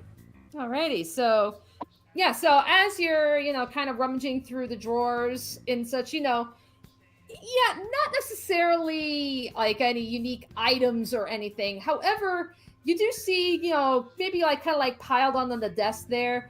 You do see what seems to be like some kind of like reports on, on like some kind of like an experimental weapon. Ooh. I use my little handy dandy message cantrip to our goo friend. Like, you might need to come see this. I'll be there in a second. Gilmori hands off the sack to... I can only assume that Murdoch would come into the armory. Yes. Gilmori hands off the sack to Murdoch and just points over to where she's headed. All right. Alrighty. They're building some kind of weapon. Well, there's an armory back there. They're building a lot of weapons here.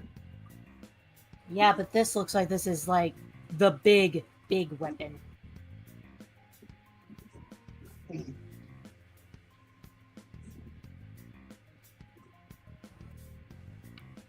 Take the designs. Right. Take everything related to it. And Loki will start doing that because even though Loki's not strong, he can still carry papers. Yep, that's fine. All right. So, You all have right. a big fucking horn that you can stick all that paper in. You know what? That's actually a funny idea. He starts sticking the papers in the horn. No, not the horn, not the horn. When you play anything, that will come out. Just fold them up and put them in your pack. All right. Go paper cut attack. Alrighty. Okay. So then, all right. So Sal's been working on the battery. Gilmori and Loki are raiding the desk. Murdoch's in the armory. Denari, what will you be doing? I was originally expressing intent to go into the armory as well. Okay. Right here, we'll move you on this side then. All right, so yeah, so Murdoch Denari, yeah, you just see there's just racks of firearms. Throw all of them. Throw as. I like to see if there's any booby traps with the armory. Okay, yeah, let's have that be investigation. Cool. Investigation. What is my investigation? That's a 19. All right, so at least from what you can see, you don't see if there's like any kinds of like, there's no traps, no alarms or anything, just given the fact that, these firearms are already behind a locked door. So yeah, it doesn't seem like there's anything that's like, going to keep you from taking them. So I can just take them, right? There's nothing. Yeah, you can take them. Cool. Guess what? I'm stuffing in the stash. Alrighty, and then yeah, same thing with you, Denari. Like, yeah, like you find the same thing. It's like, yeah, just these firearms are just kind of just hanging out in the open, But yeah, between the two of you, the both of you, you've just grabbed 6 firearms.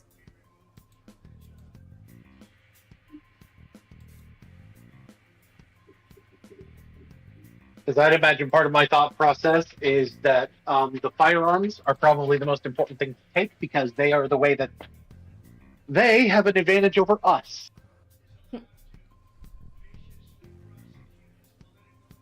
All right.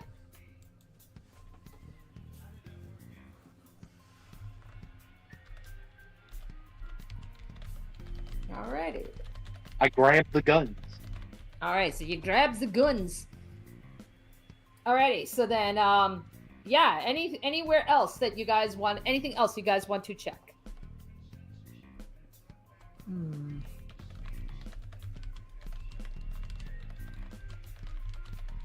I'm gonna give the desk a one last look, see if I can find like any spare keys or anything.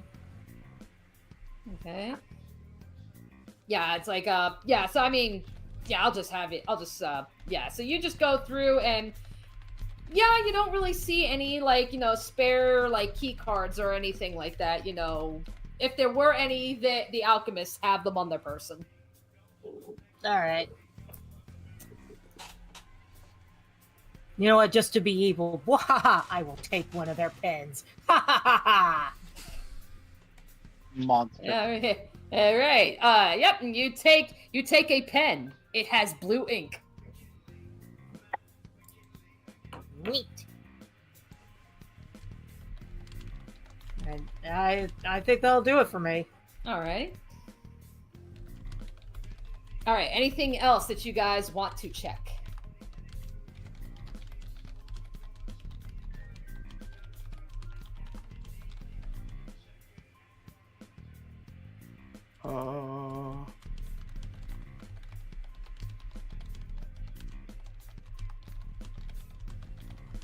I think one more look in this. One more look around in this room.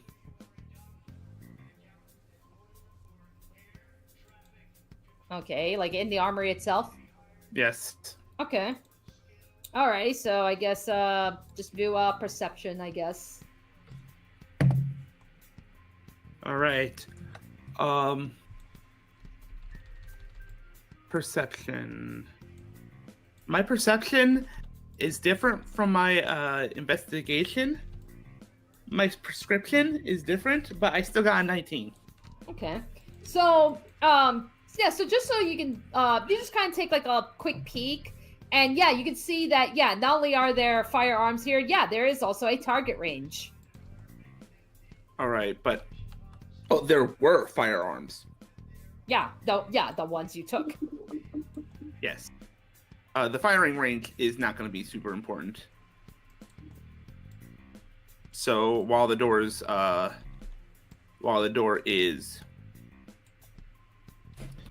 open, we I assume we both go out. All right. I guess yeah. Denari, is there anything you want to do in the armory, or are you done? Nope. Done. You're done. You're done. Done. Okay. We can just shut the door. No issue.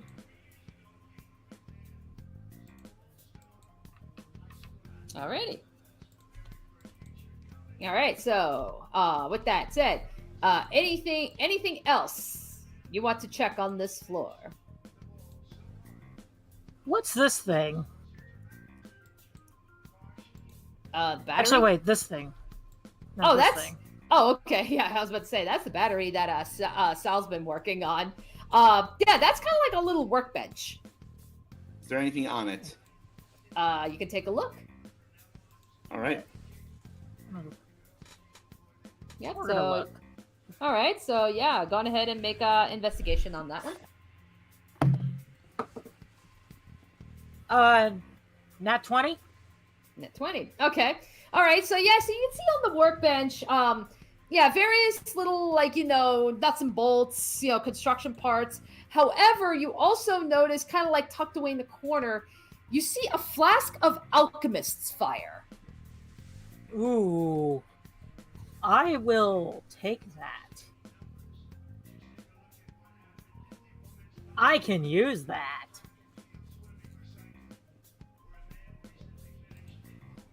All right.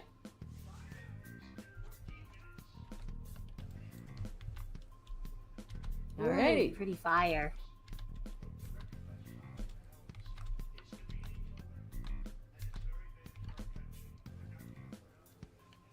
Alrighty. So I I kinda guess. like, Yeah. All right. So I guess. kinda- Yeah. So with that said, I guess.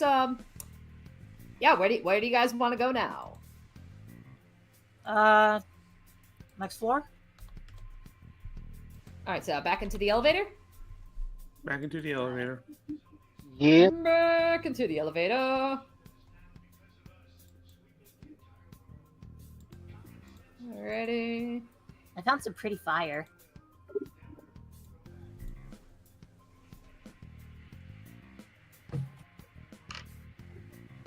Alright. Alright, so I'll just go ahead and move Sal up there for you. Alrighty, so Yep. Sorry. alright, so alright, so you're gonna be going down to level 2? Yep. Alrighty. Alright, so as you're making your way down to level 2, I want you guys to make a quick perception check.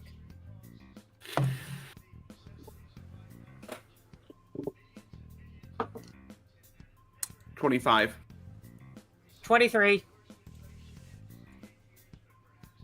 23. You got a +6 to this bone. Okay, so that's an 8. Alrighty. Let me get sync going and, I got a 13. Alrighty. 18.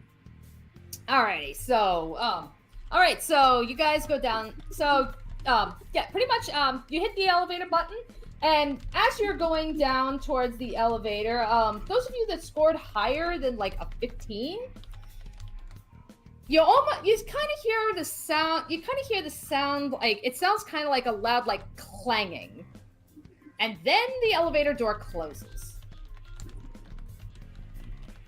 Something's just happened. I had all that bang. Mm, You heard it too? Yeah, I heard it. so is the elevator? Are we just stuck in the elevator now? Oh no, it's like the elevator closed, but then you were like, then you're going down to the next level. It sounded like metal. Hmm. Is there a reason that I would think that that's suspect?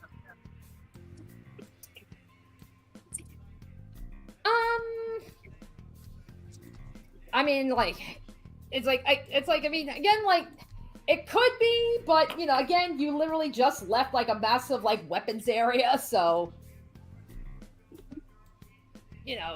who knows? Yeah, who knows? What else? Who knows what could be in here?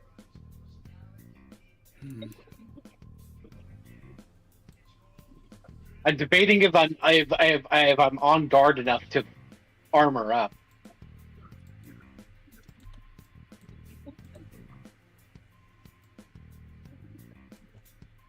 I'm thinking not yet. Okay. Loki is ready to climb the walls.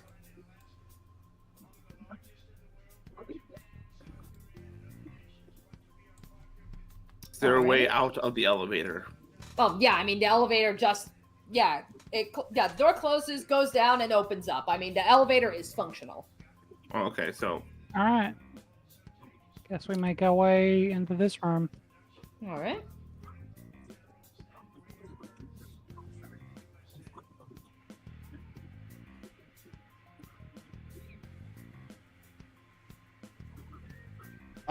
Bring the Naring into the room with the green and yellow tile, please. Alrighty. So going into the arts and music area. Oh, is that what that is? Okay. Yeah. Yeah, so when you walk in, so you can see, there's some spare robots there that were maybe some prototypes that were part of the orchestra that Loki saw on the stage. One of them's even kind of like plugged into like some kind of an aether-fueled charger. There's an energy core, there's a piano, and you can even see like another little workstation in the corner. Alright, I'm gonna not mess with this because I probably don't have a reason to think messing with this would benefit anyone. Alright.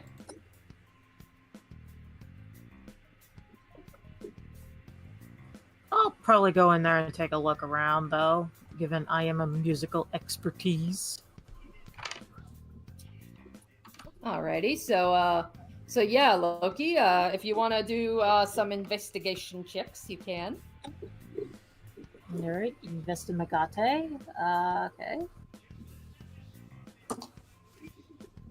That will be a 15.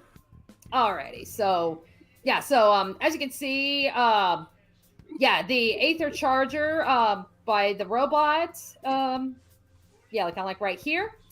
Yeah, that's kind of like, plugged in, and it's, fueling the robot with some Aether. You do notice at the workstation, you kind of see what appears to be some like alchemical supplies and such, and it's actually in the middle of processing some raw Aether into, a more of a functional use.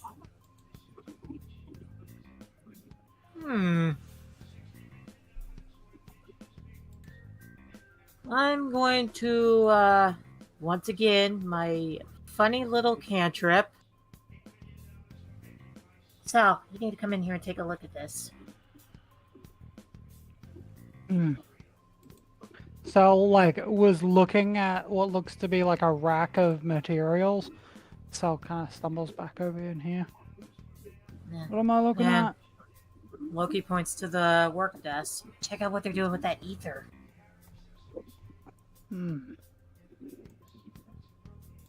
I'll head over. What's going on the desk? Yeah, so on the desk, you can see that there's they're pretty much like taking like raw Aether and they're processing it down to be used for the orchestra. Oh. Means, well, one, does it look like I could get like an ether canister out of this? Like something to take from it? Yeah. And two, does it therefore mean that I could probably take an ether canister from each of these boys? Yeah, you could. Yeah. Like the stuff on the desk is like, I mean, yeah, you could just take those. If you want to try and take some of the stuff from the droids, from maybe not so much droids, but they're probably more like automatons. I'd say you probably need to do Tinker's checks to take those things apart.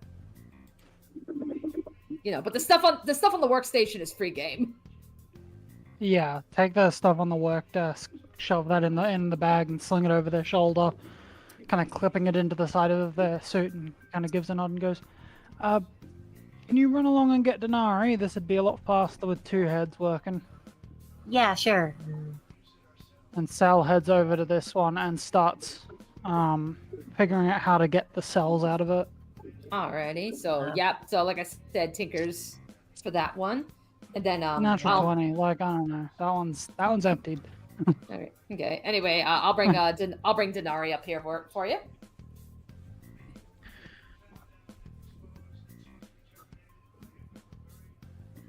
Yeah, Denari, if you can help me with this mess, we're just taking the cells out of these guys. It's valuable, and I don't feel like lugging the entire guy with me.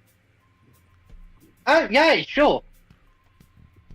He probably is able to do so pretty cleanly, Yeah. I'd imagine. He's already used to this shit. Yeah, I just did another couple rolls just in case. They were all that one was 16, that one was 18. So All right. Oh, what are we rolling? I'm sorry. Tinker's tools. So proficiency plus intelligence.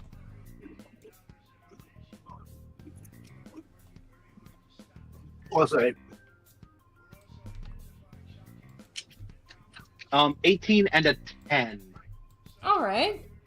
All right. So yeah. So I'd say, you're able to basically get the little fuel cells out of the automatons. So between the 4 automatons and like the 2 that are on the work desk, you pretty much picked up like six little units of processing aether. 6 units of process aether. There were, I think it was 6 firearms. We have experimental note.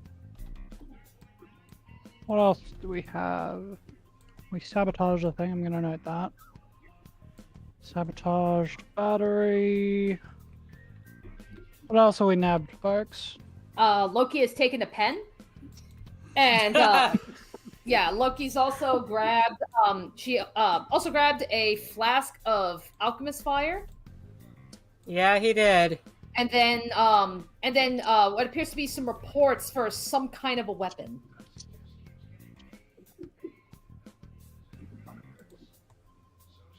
Reports on experimental weaponry. Just noting down our haul. Okay. Waha! I took their pen. Yeah. Seems That's less Murdoch's damage up than in you something. think. That's less damage than you think it is, Furball. Well, that's one pen they can't use anymore. You have any idea how common pens are? But it has blue ink. They probably have like 5 other pens with blue ink. But Coming it's from Ixalan, but fancy. the ink is blue. Look, considering the bureaucrats involved, it's kind of the principle of the matter. Okay, let's get back to work. Take anything that could be useful. All right, what's here? What's in these drawers? Make an investigation check. Investigation. Oh, ooh. 22. 22. All right. So, so you're rifling through the drawers, and you open up one of them, and you see one drawer that seems to be full of some like vials. Probably the one that you notice immediately is you see vials of acid.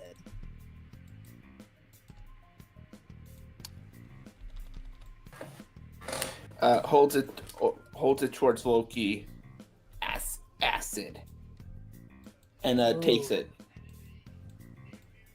All right. So add a vial of acid. All right. Loki's investigating this computer. Okay, and there we go. All right, so as you're just kind of going through the computer, you can see what appears to be like some kind of like it looks to be maybe like blueprints or something or at least like basic designs for what appears to be internal prosthetics. So things like making lungs, kidneys, and a heart. Alright, so with my fancy blue pen, I take out some paper and start writing this down. Making use of the pen. Okay. All right, so you'll be jotting that down. Gelmori. So from where I can see you're positioned, yeah. So you're in front of what appears to be some kind of a medical lab, but just like the armory, it's locked. This door looks significantly easier to break through. Yeah. Like there's distinctly obvious spots that Gelmori can just go through here. All right, so you're gonna just slink your way through. Gelmori once again drops their gear and she slips through a crack and just opens the door behind her. Through the glass I can see at the top point, she tries to wave at least someone else in to help her scream what's inside here. All right, Murak's gonna come I'll over. probably come over as well. Like, What's over here? Med Bay, got some biotech in here maybe? Get everything there. Anything that looks like it's unfinished, anything that looks like it could be used by us, anything that we can reverse engineer, all of it. And with that, she just- moves in. Just for a moment, how much acid did Murdoch grab? He grabbed one vial of acid. Oh, a data pad. And we have no computer. I also saw on that computer that they had doing research on like replacing kidneys, lungs, all kinds of stuff. And she hands the papers to Sal. Internal prosthetics. Sal kind of like looks over and goes, "Ooh, I wouldn't put that in there. Wonder how they deal with the poisoning." Well, probably in the notes there. He kind of folds it up and then puts it in one of the pouches.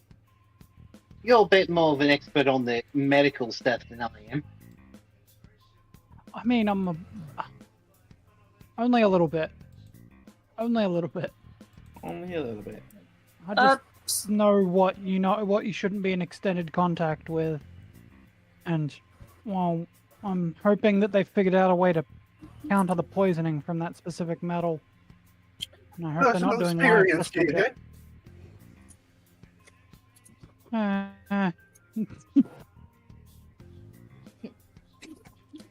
You can hear sort of a wobbly laugh coming from Gelmori after that comment.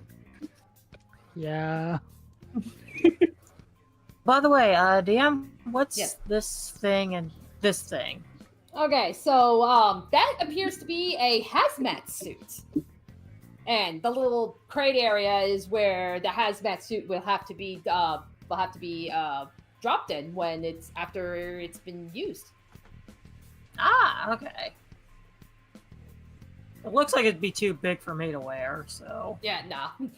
You can try, but you'll look goofy as hell. Yeah, it'll be all floppy. A bit too big for a cat your size.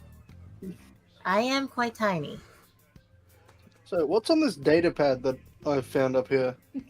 Yeah, so you kind of see like it's also got a little bit of info on some of the work that's being done in here. So as you can see, there's a lot of like prosthetic parts, a lot of medical stuff being used, research. Pretty much kind of like what Beans was saying. They're starting to do some research on how to make internal prosthetics. There's it's a little bit challenging. It's like it's one thing to be able to attach like an arm or a leg, but to be able to develop something like a heart or lungs or something, it's like that's a little bit more costly at the moment, but it is something that they're researching. Oh, that data pad's coming with us. If they don't remove it from the system, we continue to get updates on what they do. Alrighty. Yeah, and then it's like Sal, like from like where you can see like this little crate areas. Like there's one crate area that you can just see it's just full of organs that are being used on some experiments. Is this like a bunch of med kits and stuff? Yes it is. Alright, well, that's being taken, because that is really fucking useful. Yeah, so I would say, along with some med kits, you also find a potion of healing. Hell yeah, I'll take a potion of healing. Potion of healing. So we got a data pad. Potion of healing. Med kits. There looks to be a microscope on this table. Microscopes are expensive, yoink. Okay, take the microscope. If I know anything from my time playing Fallout, microscopes are expensive.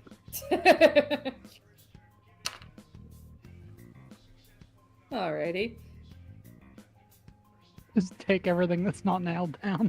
Alright. Hey, Okay, it looks so like the upper half of a torso is here, yoink. No.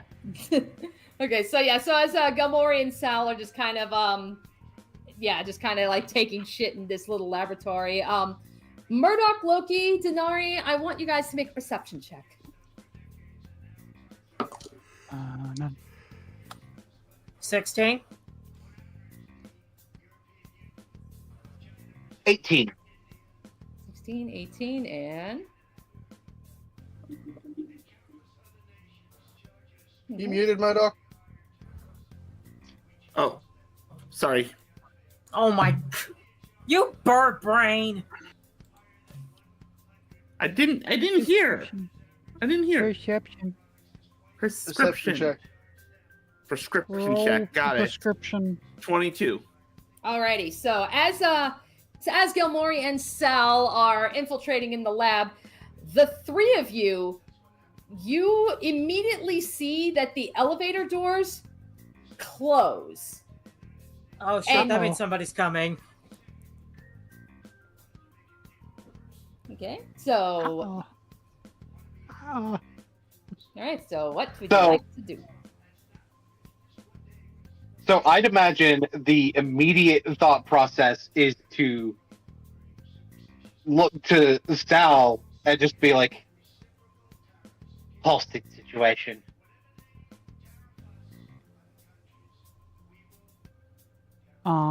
Sal looks over, locks eyes with them as they're like halfway through stuffing the microscope into a bag, and they just nod really slowly. And then head over, and they pull out some, well, they don't look like it, they don't look fake, some fake handcuffs, and just go, alright, hands behind your back, you know how to play this. He puts his hands behind his back, knowing full well what the deal is. And, Alright. it's like, and we kind of look around and go, so the door's closed, so someone's coming up? Time to hide.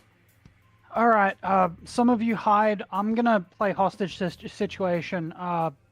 This should be fine, but someone else should be talking, not me.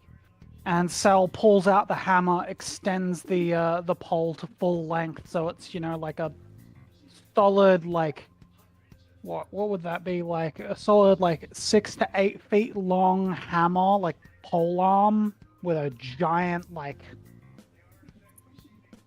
kind of like a Harley Quinn hammer, but instead of it being a really simple head, it's like covered in crazy shit. And they're just kind of standing there like that and go, all right, Denari, kneel down so you look like I'm holding you. And then they kind of like hook the pole over Denari's head, like so it's up against their throat. So it looks intimidating. Okay. All right, so you're I'm So hiding in they're the kind of like basket. this. all right. Yamori in is the- going to unsheathe the rapier and is just going to have it just at the ready, like in front of Senko, like coming in closer, and not only will that one kill him, but I will make it so you'll never recognize the corpse. Alrighty.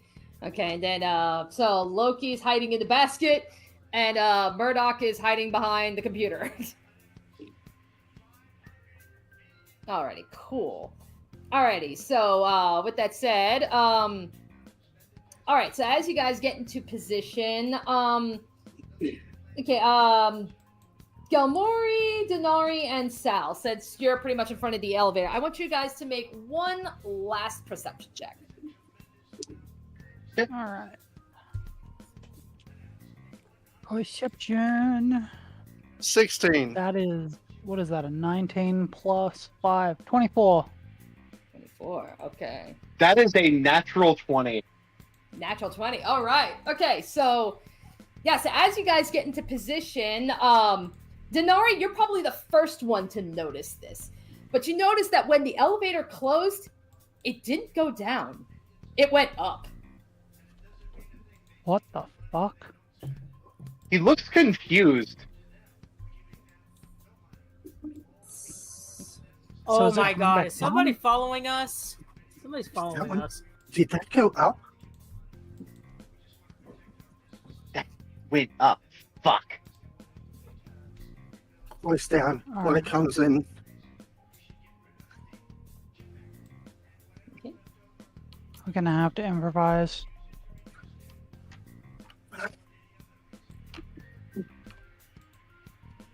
And I can't exactly get into Rakshasa like this. If they've already seen me. Yeah. Unless they're Um, another thief. Yeah.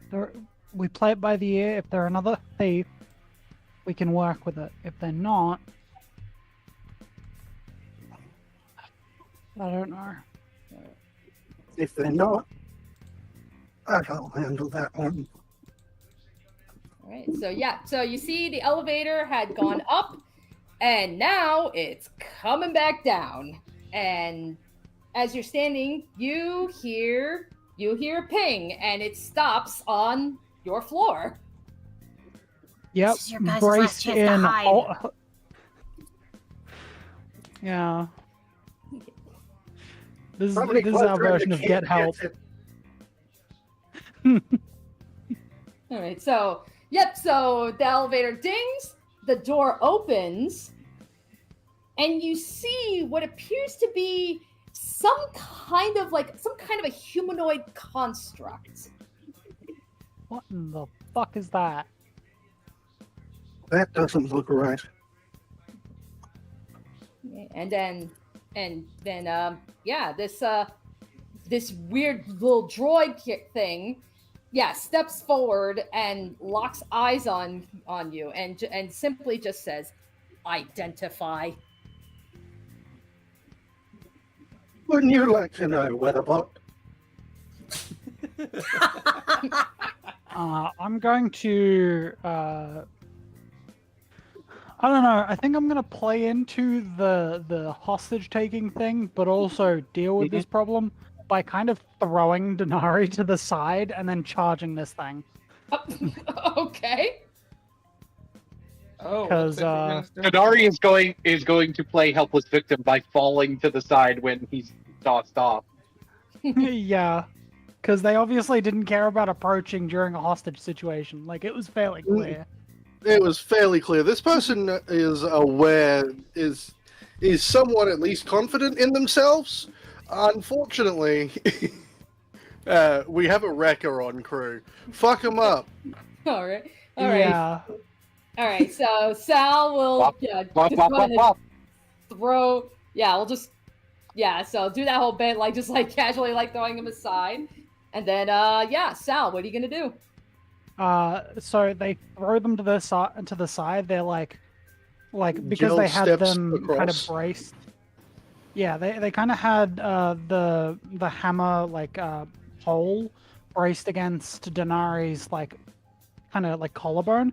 They pull that to the side and throw them off to the side, and off to the right they move their hand from the bottom of the hammer to their shoulder and pull a ripcord, and immediately like race towards them and go for a strike. The ripcord is me raging as the engine kickstarts. Alrighty. Okay, so okay. So as you do this, the robots, the drone, as you charge, it just goes, it goes, okay, initiating combat mode. Okay. Now, God, I wish constructs counted as objects. Fuck. Okay. Now, so go on ahead and roll the hit. Yeah, this is definitely a reckless attack. Okay. Which means it has advantage on attacks against me, by the way. That is... With the hammer, that is a 23 to hit. 23 to hit. All right. Yep, it hits. Yep. So go on and roll that damage. Plus that. All right. And I've already used my bonus action this turn, so I can't use piston armor. So I just deal 15 damage. 15 damage. As the hammer just connects and slams into them. Alrighty. Yep. So it hit. Yeah. So you hit it, and it just it's it takes the hit, but it doesn't budge. All right. Made so a little bit more than just brass and hot air. Let's go. All right. So now we can have combat initiating properly. So hang on, I got turn order. There we go. So I believe if I recall, Murdoch, you're the first one. Yep, that's me. All right. So Murdoch, what you want to do? All right, I'm still hidden, right? Yes, you are hidden. Cool. I could still see it though, right? I'd say from where you are, yeah. Cool. I'm gonna steady aim, which gives me advantage.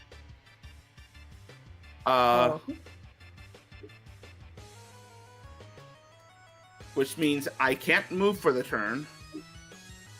Okay. But steady aim gives me advantage, but I can't move. And I could not have moved before. Okay. So, yep, steady aim. So,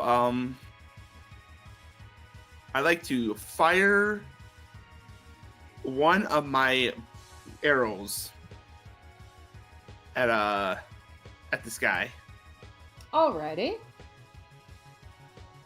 So, okay. So as you go to do this, as you go to fire one of your arrows, the droid will actually take a reaction, and it will say initiate shield mode, and it casts shield on itself. So its AC goes up by 2. Only 2. Yeah, just a basic shield spell. It's 5e shield, dude. Yeah, it's actually 5. I thought 5e shield was plus 5. Is it? Yeah, it's Okay. plus 5. Yeah. I got it. Shield is +5. Oh, I thought it was plus 2. Yeah. Okay, then it's plus 5 then. Okay. All right. Shield is essentially you hit me. No, you didn't. All right. Okay. That being okay. So all right. So shield will be up. Denari. wait. What? Wait. Oh, you're saying something about never mind. What were you saying before? I was gonna say. So as soon as it says activate shield mode, Denari, you notice that kind of like on the droid's face, something appears on its face, almost kind of like a hologram or something. And you immediately recognize that the face is taking on the greenhouse artificer. Fuck.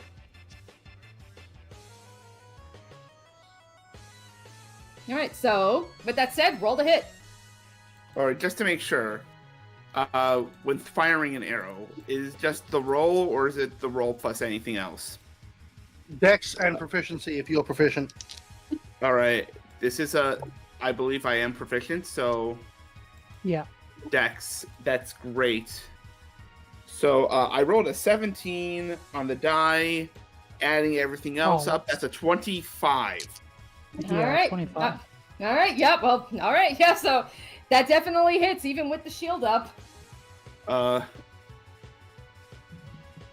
So because I have advantage, this counts as an extra 3d6. Yep. You also have an ally within 5 feet of them. Oh, that's true. So still 3d6. 4, Yes. 3, 4, 11 extra. Okay, that's 11 extra damage on top of however much an arrow does. 1d6. 1d6 plus 1d6. dex. 1d6 plus dex. All right, that's So in total, this is 4d6 plus dex. 46 plus dex. Okay, 21 damage. So 21, 21. Including the 11. That's including I added the 11 onto it. So like. So it would be. So it would be 21. It would be 21. 21. That's after that. Like the 11 was the 3d6. I rolled my 4th. That was a 5, and then I added my dex. So 21. Gotcha. Okay. Alrighty. So, gotcha.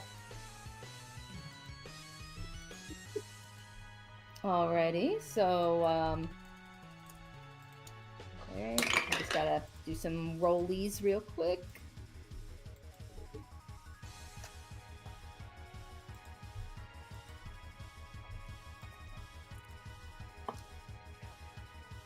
Oh. There we go. Okay. Oh, because it was a sneak attack damage. I can add one of the effects of cunning strike, don't I?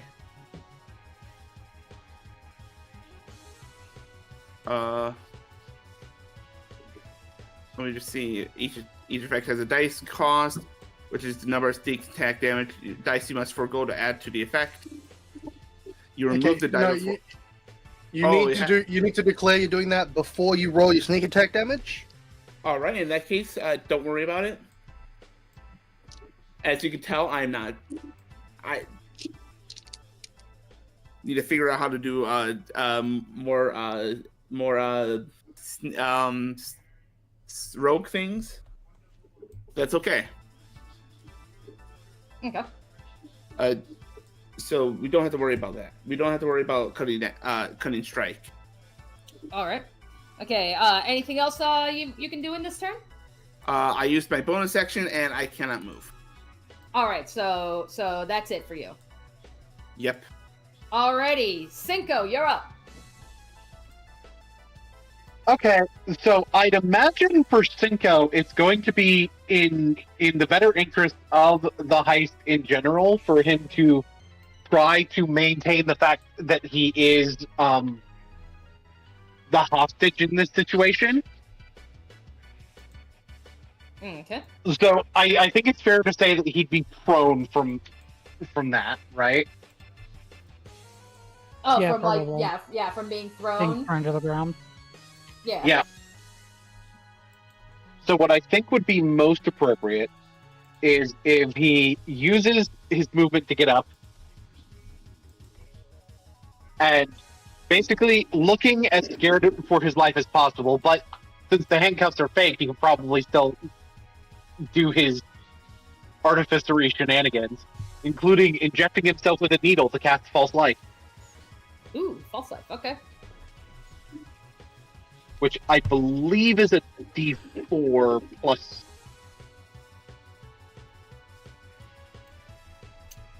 Let me see. D4 plus 4, yeah.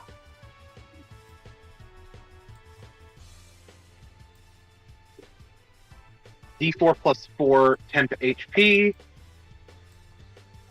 If it gets stuck, it doesn't count. 1, so 5 temp HP. 5 Okay. temp HP. Alrighty. Alright, so that will be the end of your turn. Alright. Yep, I have a bonus action, but it probably wouldn't be a good idea to use it, because I don't know if this thing already knows that I'm in on this or not. So... Alrighty. So, yep, so with that, alright. So with that, this is where you now hear, you hear the droid, just saying, engaging targets, and you see the face change. And Loki, you recognize, you recognize this is one of the artificers from the fair, specifically the one that was displaying a massive construction robot. That's one of the people that was at the fair. Oh boy. Okay. Alrighty. So, alright. So with that said, okay. Where are you? Whoop. I need a cycle. Okay. So I need. Let me see. How big is 20 feet? Oh. Okay. That's 20 feet. 20 feet is big. Okay. I will say I am using the. That's what I'm saying. The Yeah, you're using the thing as cover. Yeah. yeah. Yeah. So it's like okay. All right. Well, Okay, careful growing it out to a diagonal. That's because it like 20 feet like straight is it's a bit smaller than the diagonal. Okay. All right. You want to use it straight on 20 feet. Okay, gotcha. Yeah, because it's like, yeah. So like, I would say like, yeah, like probably like right within here. So, Sal Gilmore. So Sal Gilmore. Would you say Loki is in range? Loki is behind cover. Okay, so probably yeah. So probably no. All right. So everybody that's within range, I need you to make a Dex saving throw. Oh, great! We're being fireballed on its first turn. Wait, it's a dex save? Hold dex- up, I have advantage! Yeah, it's a Dex saving throw. Yes. I completely forgot I have danger sense. I keep forgetting that I'm a barbarian. Alright, yeah, I got a nat 20, so like, come at me, bro. I got a 23. 17. All right, 17. If Okay. it just I got fireballed a- a civilian, I'm gonna be concerned. I got a 15. All right, if it meets, it beats. All right, so yeah, so it actually, yeah, so you can see it's launching what appears to be some kind of like a grenade, but because you guys pretty much saw, you're able to avoid, you're able to take half of the damage. So that would be you guys take 8 damage. What type of damage? Force damage. Damn. Force. Damn. Damn. Force grenades. They're going to look like at where the explosion was, look back at them and go, "Oh, you are definitely consulate made." Because they just bombed a civilian. Alrighty, and then with that, that will end that droid's turn. So Sal. The only way they Alright. didn't bomb a civilian is if they already know that Denari's not a civilian. Or they're probably going to try and kill Denari in the moment, so that there's no evidence. Anyway. I'm going to roll to hit reckless attack. Hammer first. hammer is 25 to hit. Yep, it hits. And for the sake of making this quicker, I'm also going to roll piston armor, which is my secondary attack with my armor. That's a crit. Okay. Goddamn advantage is crazy. That's my third crit this game. What the hell? Alright. So 6, so plus 4 is 10, plus 5, 15, 17 on the hammer strike. Okay. And another, what is that? Another 9 on the piston armor, as the side of the piston armor, after the swing, one of the shoulder plate pistons fires out and just kicks it in the side. All right. All I right. should remove one of my uses of rage. All right. And they are going to move. I think they're going to move to here. Okay. Yeah, they're just going to move up a little bit. Actually, no, I don't think they need to move. I think they're fine. Okay. And that's my turn. Alrighty. Simple turn. I'm a barbarian. All right, Loki, you're in a box. I am a cat in a box. Well, not anymore. If you fit, you I- fit. You're not wrong. I probably going to assume the box has been destroyed, though. So I'm gonna move up just a bit right here, and let's see, what can I do? I'm gonna cast Bane. Bane, okay. I need him to make me a charisma saving throw, please. Charisma saving throw. Let's see. Whoop. Okay, let me use the smaller dice. Okay. Alright, so charisma, that would be 10. He fails. Okay. So, let me get you Bane so you can know what it does. I'm right now distracted because my cat currently is biting my toes, and I am trying to get him to stop. If I Yes, recall correct, isn't it kind of like Bless? It's just instead of adding, it's subtracting? Yes. Okay. All right, So yeah, yeah. So now the target must roll a d4 and subtract that number rolled from the attack or saving throw. All right. Okay, cool. So that will do it for me. He is now Bane, so keep that in mind. Yeah, I'll throw a little heart icon. Okay. All right, so that'll end your turn. That will end my turn. All right, Gamori, you're up. Just like he practiced, Trevor. Make a Constitution saving throw. Constitution saving throw. Okay, that would be a. Oh man, that would be a 7. Oh, you're now blind. As Ooh. Galmori, using the sheath for her rapier, swings out a swath of darkness over the bot's eyes. What bullshittery is going on here? So Bane What and the fuck is this? Optics offline. This is somehow the And Jade Emperor's suddenly- fault. And suddenly it has a flat roll to hit me instead of advantage. And now you don't need to reckless attack to have advantage to hit. That's true. That's the important part. No one needs to do anything to have advantage to hit now. Just have advantage. Because they're blind. They can't see you. We're all invisible to it. Go, JoJo Part 5, this robot. And after blinding it, Gelmori will move into melee and flanking.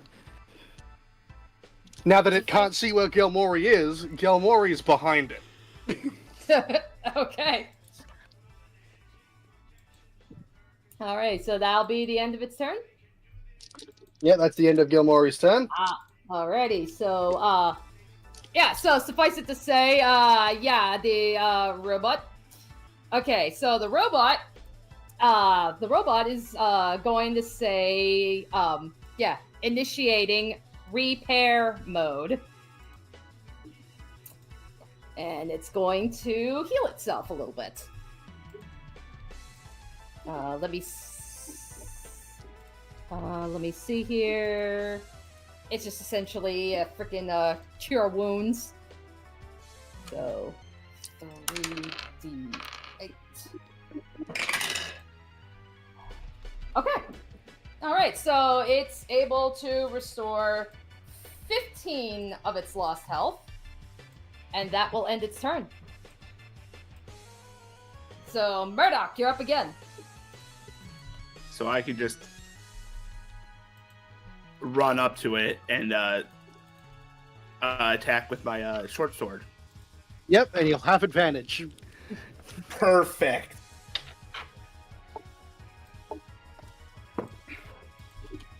Okay, so that first roll is a 14 on the die. Second one is a 1. We are using the 14. Yep. We are going to add the Dex modifier and proficiency. All right. Yep. So how does a 22 sound? Yep, it hits. Cool. Short sword. Need to remember how that one. 1d6 plus 1d6. dex. Same as 1d6 your bow, plus- but at close range. Perfect. Okay.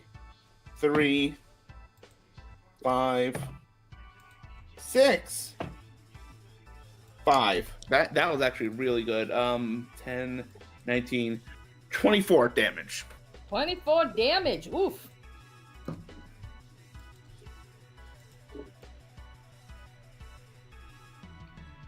And I don't think I get to do anything else. I don't think I can do anything else other than disengage. So, Okay. I get to disengage because of uncanny dodge. Okay. No, was it uncanny? No, it's not uncanny. Cunning No, action. no, it's cunning action, yeah. Yeah. So I'm gonna hide real quick in the elevator. Alrighty then. All right, now end your turn. That will end my turn. Alrighty. Okay, so Cinco, you're up.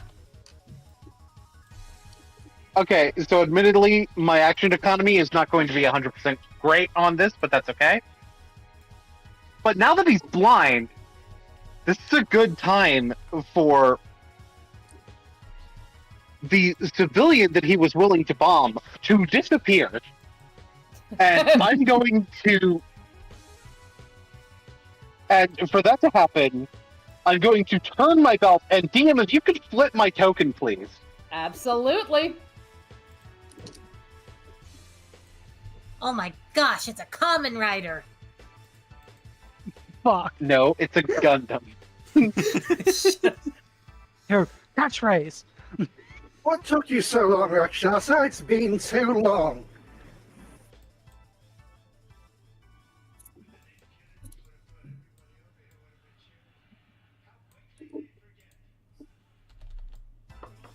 I will move to sort of be in a position where I would flank where Murdoch was.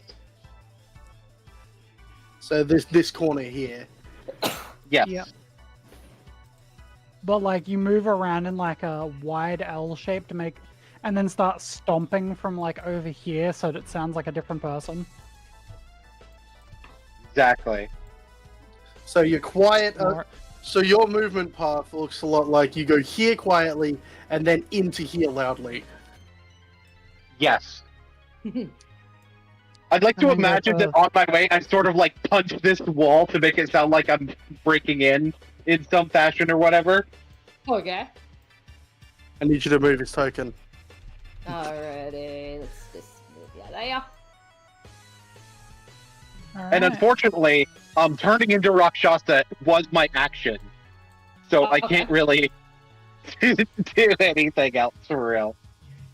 So that'll be my turn. Alrighty, so that'll be your turn. Alrighty. Okay, so even though the robot can't really see anything, the robot can still hear that there's people around. It's gonna try. Yeah, I can tell where people are. Yeah. So it's gonna try and make an attack. I'd say yeah, probably. I would say probably trying to attack Sal. Yeah, it is still a flat roll against me now. Yeah, okay, that's what I was Because they about would to say. normally have disadvantage from being blind, but because I gave them advantage because I reckless attacked, it's still just a flat roll if they want to attack me. Yes. Remember, it does have Bane on it. Yes, so that's where I gotta get. Okay, so let's see. Beauty of Barbarian. Alrighty. Not me. Okay, does a 13 hit? No. No, I don't it even does think not. 13 hits Rakshasa out of his armor. No, it does not hit Rakshasa out of his armor. Alrighty, so. Alright, so. It does not hit Denari. Okay, yeah. Alright, so. Yep, so yeah. Alright, yeah, because it goes to, yeah, you kind of see that, like, you know, it, like, in the palm of its hands, it starts gathering energy, and the next thing you know, just boom, like a laser beam fires out, and you dodge it. Faster than I'm light. I'm about to show it how to use those energy weapons if it gets to my turn. Alright. No. None of that fancy Alright. crap. Okay. Hammer Alright, so- time. Alright, so yeah, so The Bane is still in effect. It's in effect as long as Loki maintains concentration. oh, okay. Yeah. It's on every action it takes, every attack and every saving throw. Every move you make, every breath you take. I'll be Bane. baning you. Alright. Okay, so yeah, so Sal and Loki, you're both on the same turn, so with the I'm gonna take a page from the stories that the Loki has been telling me, and hit him with a bit of this. And Hit him go with a for bit of an this, attack. and hit him with a bit of this. Hit him with a bit of that. All right. I do have advantage because they're blind, right? Yes. I got They a are fish for the blind. crit. I know an 18 will hit, but I got a fish for the fourth crit. Hell yeah. And advantage is a hell of a drug. Fishing. Grabbing my fun dice. And why does mom let you have 4 crits? That's 4d6, baby. I'm like a rogue now.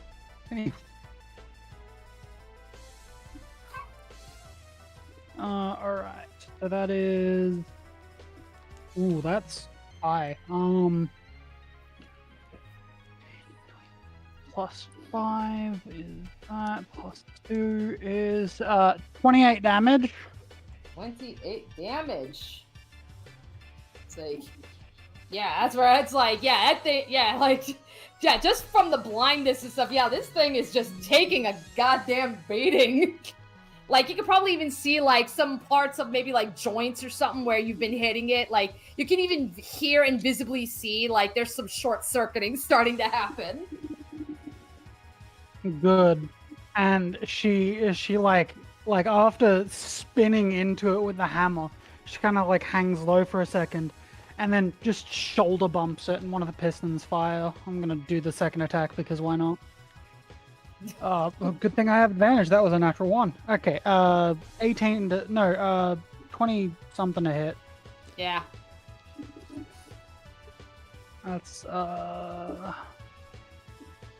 10 more damage. God damn. 10 more damage, alright. I'm not used to doing good damage in 5e. You've cracked the code. Barbarian. Barbarian. The jabbers! Alright, that's my turn. Alrighty. Loki, what you doing? I think it's time for some vicious mockery. Oh boy. I'm trying to think. Does casting a cantrip interfere with the concentration?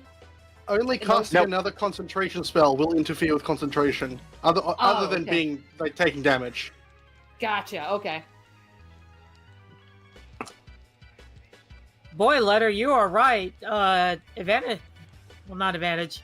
Getting a Wait, crit you is don't one roll hell of a this? drug. You don't roll; they roll disadvantage. They roll a save. Ah, Yeah, wisdom save. They roll a wisdom save, but they take a D4 against it thanks to Bane. Which is funny as hell. Okay. So about to Did say. that just kill one of your nat 20s? No. Yeah, I am casting a vicious mockery. The bot Yeah, must wisdom- make. The bot must make a wisdom save. DC 15 or 16? 16. Okay. Yeah. 4. Yeah. It's Yeah. yeah. What? It rolled low. 2d4.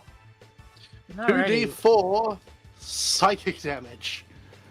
And before I do, hold on, I'm gonna make one quick little D4 roll on the side here. Alrighty. Okay, so it's that person. One of the phrases that we use. Which one is it? Yes, it's Gamori. Ah! Which one of my So, phrases are you using? Firstly, that's going to be yeah, that's not a whole lot. That's 5 psychic damage, and the bot hears. I just don't think you can handle such a simple task.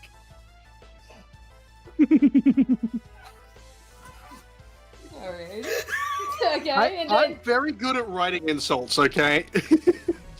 Doing their best Gilmore impression.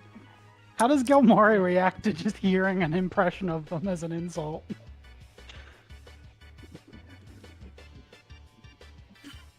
You need to do a bit of work on your impression, darling. All right. Before I have my turn, You take Alright. 1d4 psychic damage because you're someone's disappointed in you. Alright. So before I end my turn, I'm gonna move just a bit here, and that'll end my turn. all right. How much damage was that? That was 5 damage. 5 5 psychic damage. 5 psychic damage. Okay. Speaking of psychic damage, take 1d4. Alrighty. So that's the end of your turn. So then that'll be Gamori. You're up. Cool. Let me just Yes! I love critting on this spell specifically. Oh no. Oh, what spell is it? You hear a disturbing hiss coming from Gilmori. Something that I think only one of you has heard from her before, as the sheath of her rapier is once again coated in this sickly darkness as she casts inflict wounds. Oh no! Oh no. I Critical crit on inflict wounds. That's 6d10 damage. What Oh, class no. are you? I'm a What paladin. class are you? You're a paladin, right?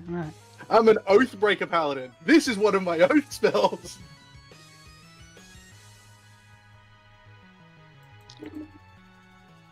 Okay, so we start with 10, 20, 30, 38 necrotic damage. Jesus Christ. This bot was just gonna be like, I would like to speak to my manager. I need a vacation. I was just learning to love. as you see Mori stab them with the sheath and just pump negative energy into them before pulling it back out. Advantage is a hell of a drug. Seriously. I could have done more damage, but I decided not to upcast it. Alrighty. Anyway, that's my turn. Alrighty. Alrighty. Turn. Alrighty. So, I think suffice it to say, it's gonna try shooting off another grenade. So. Where is it aiming that? Kind of like right on top of Sal. So I think like Murdoch, I think might be the only one. Murdoch is the only one maybe- who's safe. Yeah, Murdoch is gonna be okay. Alrighty, so I need alright, I need you guys to make you gotta make a dex saving throw. Yep, done. Oh no. Oh yes. I'm gonna refrain from using this dice because I'm beginning to think it might be loaded. You did not roll another fucking crit. That's a fifth one. I am putting that dice away because it's starting to feel unfair. I I didn't roll an 8. I rolled a not nat 20. I wish I did. I rolled a dirty 20. Dirty 20. 21. 21. Okay, It was so yeah. naturally dirty. Alright, so yeah, so everybody ended up rolling high. Except for... I rolled an 8. Alright. Rakshasa rolled an 8. Alrighty, so in that case, okay, so Raksha, you are gonna take 31 force damage. Everybody else takes 15. Holy fuck. Holy Take 18. shit! Yeah, I actually rolled high on this one. I'm in danger. Yeah, you are. Holy fuck.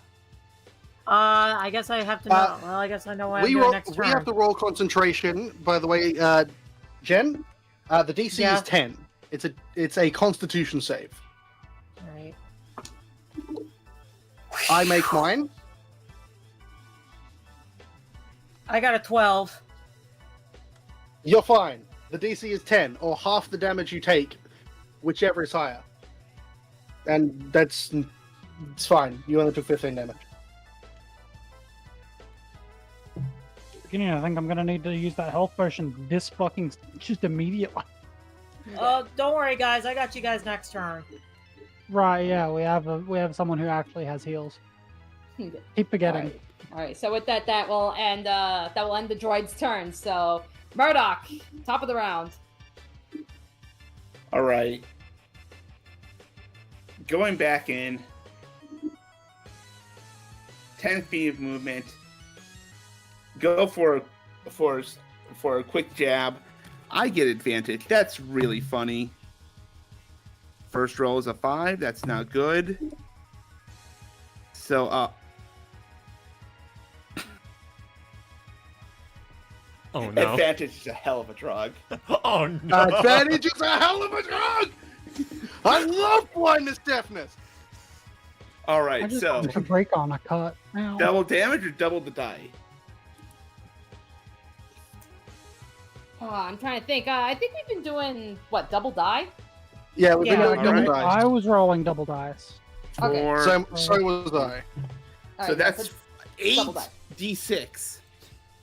4, 5. Okay, not 4. That's just a 13. fireball. Yeah, you just dealt fireball damage with stabbing someone. Yeah. Okay. 4, 5, 4, 6. So that's 19, 21, 22, 25, 29, 34 damage. 34 damage. Ooh. Yeah, it is. Yeah, it is like practically on its last legs. It is not holding up well at all. I admire your Steve- attempt at making him more powerful by giving him 2 turns around. However, What if instead we just fucking slap it with as many crits as possible. What Anyways. if, and I request this, you don't get to see me anymore? All right. Disengage. Hiding behind here. It clearly worked before. It's just, yeah, you're literally just taking a pot shot and you're running away. Hey, Hey, it works. Alrighty. Of course the I Murkrow ignored ends a up. grenade that would have killed me. Yeah, of course the Murkrow ends up getting that kind of a crit. His ability's super luck. Alrighty. So yeah, Cinco, you're up. So, I have extra attack. And it's time. I'm going to show this thing how to properly use energy weapons. Claws out, Come on. motherfuckers! Energy fishing time. claws! Quit fishing time, let's go! Bub. It's true Bubba moments. Okay, to hit on the first one is a 22. That hits. Unfortunately, not critting, but the second one to hit is a 21, which should also. Yep, it hits. I'm just going to roll both of these damages together. So. This is thunder damage. That'll be 19 thunder damage. 19 thunder damage. Oh boy. All right.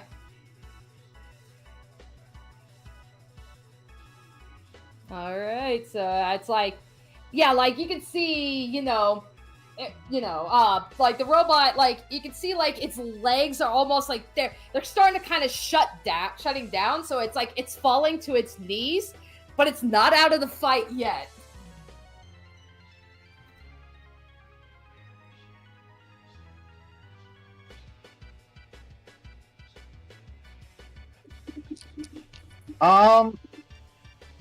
I don't know if I have a bonus action attack. I don't think I do. Nah. Wait, is Kinetic Jaunt a bonus action? I have to check that real quick. I can't remember. Kinetic Jaunt is a bonus action, yes. Do you have it up? Let me get over to where Yeah. you... Yeah, I've got it up here.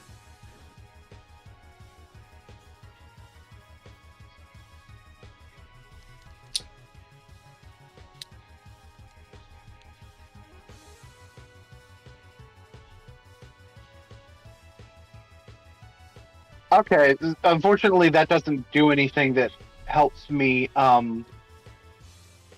deal more damage. Yeah, I don't think I have a bonus action that lets me do more damage to it.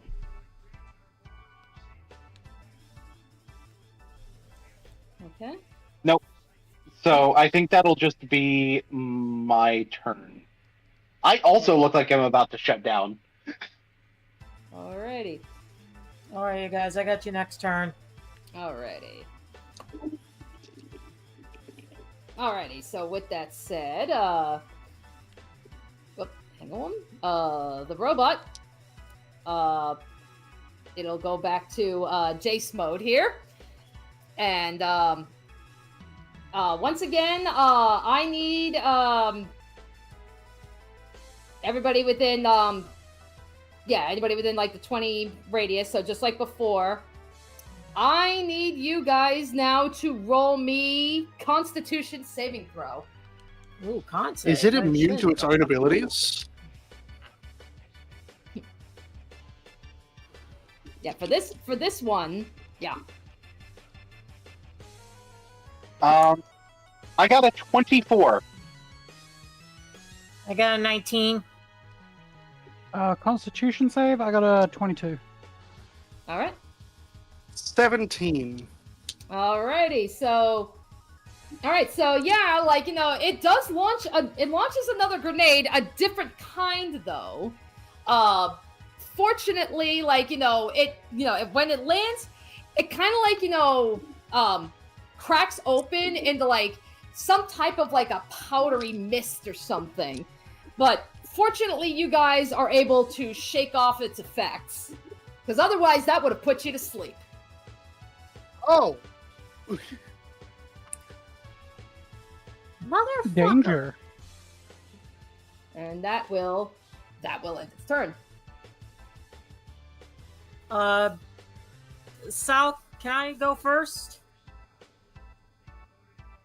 Sure.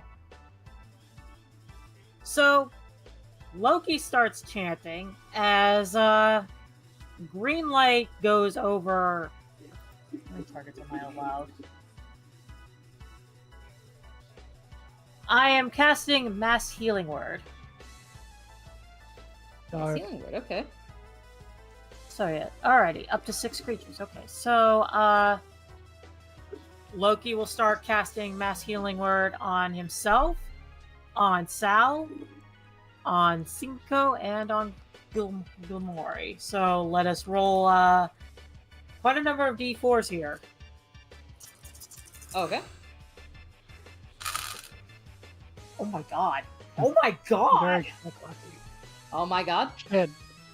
You roll well? I rolled fairly well. Like, I rolled one. Hang on, let me get out my calculator. Alright. Y'all gain 22 health.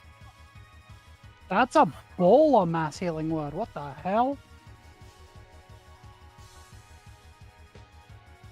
Yeah.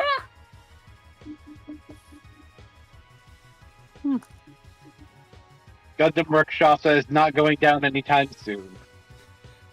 Alright. I am. The massive healing word was in bold Now, impact. I am going to say, Mass Healing Word is a bonus action, so, Vicious Mockery time.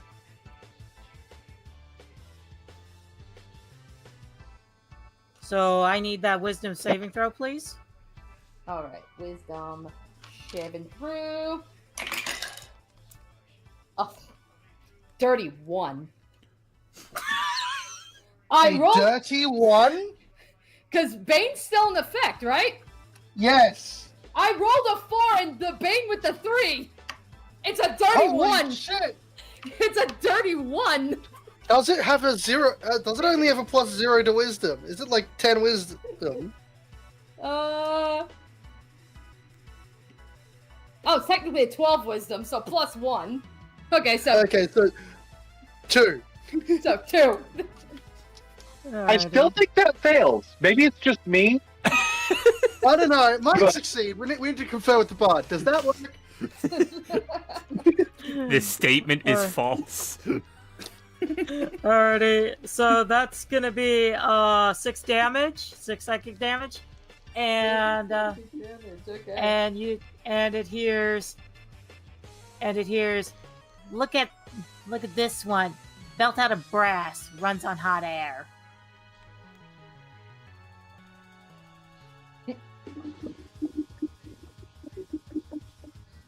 And now I'm going to What are yours, Gasoline? I last used that one beating up a foreman who decided to underpay their workers. That's my turn. Alrighty. Okay, so now since Loki went first, so Sal, I believe.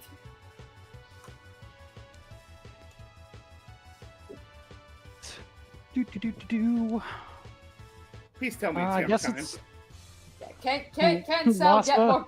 Can Sal get more crits? second verse, same as the first. Let's check. Fuck. Oh, Okay, no, I that dice is actually definitely loaded at this point. No, I'm not using that dice until I want to kill a player. That dice can go away. That was number 6, by the way.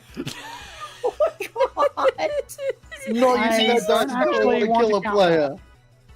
I no longer want to actually count that dice, so I'm gonna roll fresh with a new dice because that actually felt loaded. Not gonna Okay, use that these are dice normal to want to numbers. kill a player. As someone who's on your table half the time, fuck you. Anyway, 24 to hit. Okay, yeah, 24. I'm That hit. deliberately Yeah. negating my own crit there. 24 to hit. Okay, yeah, that hits. All right, that's This'll be the more letter like what I'm dice. expecting. That's like, what is that? 12 damage. 12 damage. All right. Okay, maybe I might just be lucky today. Guys, help! Help! All my luck is being Burning spent on a one hell. shot. Help! No. That's number 7. On a fucking bonus action attack. Help! Oh no, the extra D4 is gonna do so fucking much. 12 damage. Fuck's sake. This bot, roll that damage. I did 12 damage. that bot has got to be done. It's like, Alright, I'm done. All right, so another 12 damage. Yeah. Yes. Another 12 damage. Okay. All right. Okay. All right. Well, that ends your turn. Yes. Or do you I have? believe Or do so. you have? It's like, or do you have more shit up your sleeve? Do you have an 8th crit? I do not have an 8 crit. This is insane, by the way. Yes. I don't Bates. actually like it. All my fucking luck is being spent on a one shot. Baines, for the love of God, after this, go to the nearest gas station and get yourself a lottery ticket. You can't buy them at servos here. Oh, damn. Yeah, you have to go to a newsagent's. Okay. Anyway, All right. Hey! I need to tell you the next lottery numbers. Anywho, Galmori. So, I knew what I was going to do in advance, and I pre-rolled. Okay. I am not ashamed to say that this thing is dying on this turn. Okay. I rolled another crit. Okay. I rolled my damage on another casting of Inflict Wounds. Oh no! Oh God. Advantage is a hell of a drug. Advantage is a hell of a drug. Do you want to know the numbers I got on my dice? oh no. 10, 9, 9, 8, 5, 5. That's right, that's 50 damage! All right. Okay, Galmori. How do you want to do this? This utter curb stomping of a fight is going to be capped off with Gelmori once again uttering this. It almost makes you sick to your stomach, the sound that she's making.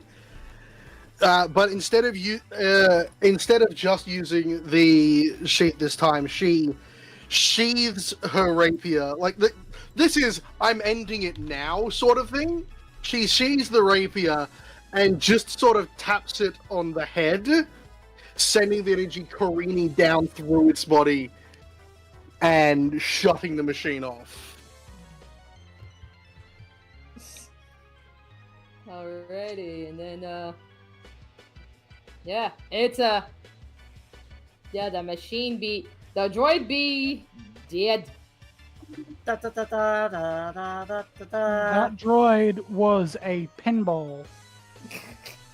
And now it's Just ours. Fucking juggled.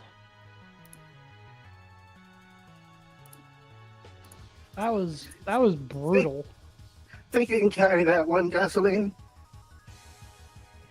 Yeah. Like the engine starts to slow down after a turn because rage ends. And she's kind of just like looking at the hammer going, yeah. And like leans over and picks up the body, flips it over the shoulder. You made a lot of noise. We should leave now. Yeah. Elevator. Bottom 4 had some pretty gizmos though. Oh, yeah, we're taking that vehicle. In the elevator, go. In the All right. elevator, and you take it. We're just I'll, taking the robot. Yep, that's yeah, ours now. That's easy money. Money. We're gonna get Rich Boy here to fucking engineer this shit. Okay. Yeah, if there's ever a Oh, sequel to this, they're the sixth Yeah. player. Okay, Yeah. let me get the let me get the robot. I back will. in here. I will also say that even though the wounds were healed and whatnot, like there's still very much panic because Cinco has never gotten hurt like that before. Right, and you're still in Gundam mode, so okay. Yes. All right, what you doing? I'd imagine Gamora gonna quickly filter out. Rakshasa is like making a dash towards the vehicle. Yeah, Ooh. they're pretty much the same thing here. Yeah. All right. I guess you could say we really killed that Bob with kindness, huh? I wasn't very kind to it. Neither were you. Get the bot in the car.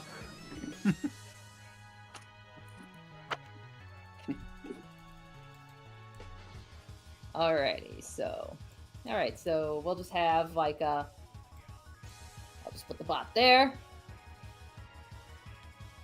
And I'm not actually giant, so I should be able to fit in the driver's seat, even in Rakshasa mode. All right, so we'll put you. Yeah, we'll just assume that that's that. Yes. All right, so yep, so all right, so Now, you're gonna which be. wall did you say we could bust out through? 1 second. I'm in D&D. Which wall? Sal kind of like rushes through and like seeing everything else that's going on. They kind of already were headed over here, and she kind of like looks at it and like points to the back wall and starts patting it. And occasionally she pulls the punch enhancer over her hand and like lightly punches the wall to see how it sounds, to find out where the weak spot is. All right, and yeah, like I mean, you pretty much find like like the weak spot is, pretty much like right in the middle, like this, like where you are, where there is nothing there, no shelves, no nothing. Nothing's barring, nothing in the way of the wall. No. Hop in the vehicle. Everybody in, we're leaving. Get in the You know car, what to do, Peter. Sal. Yeah, Sal activates. She pulls the ripcord. The engine starts going nuts, and she spins the hammer once, twice, and then starts jackhammering the wall. All right. Do you want me to roll either? Like, there's a couple different ways you can do this. If you want me to roll damage, I auto crit on objects, because it's a quote unquote siege hammer, Okay. mimicking the properties of an adamantine weapon. Okay. Yeah, you know what? Considering you're the crit queen, crit queen tonight, do it. Come on, Get the- pretty good. Yeah, just take the auto crit on the wall. Just do it. All right, let's see. Crit number 8. Since this is yet another crit. This one's an auto crit, but it's another crit.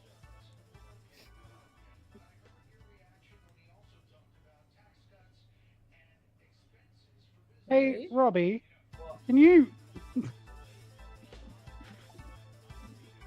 6655 on 46? Anyway, so that is 22. yeah. So that's 22 plus 7, 29 damage to this wall with a giant piston hammer. My first hit.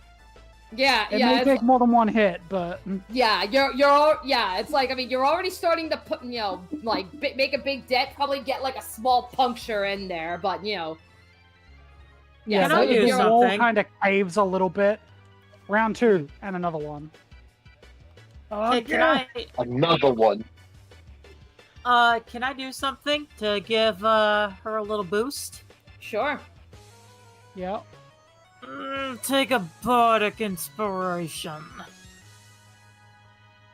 What type of Can't use bard that are you? on damage. I am but- a College of Glamour bard. You cannot add that to so- damage. Only College of Swords can. Oh, Yeah, that said, I will keep it for the escape because I'm gonna need to run. Alright. Oh no, you're being grabbed and dragged in by Gelt, who is hanging That's out fair. of the vehicle waiting for the hole to be open. Second hit, a bit less damage. That one's only 20. Third hit, that's 22. I'm just smashing through the wall.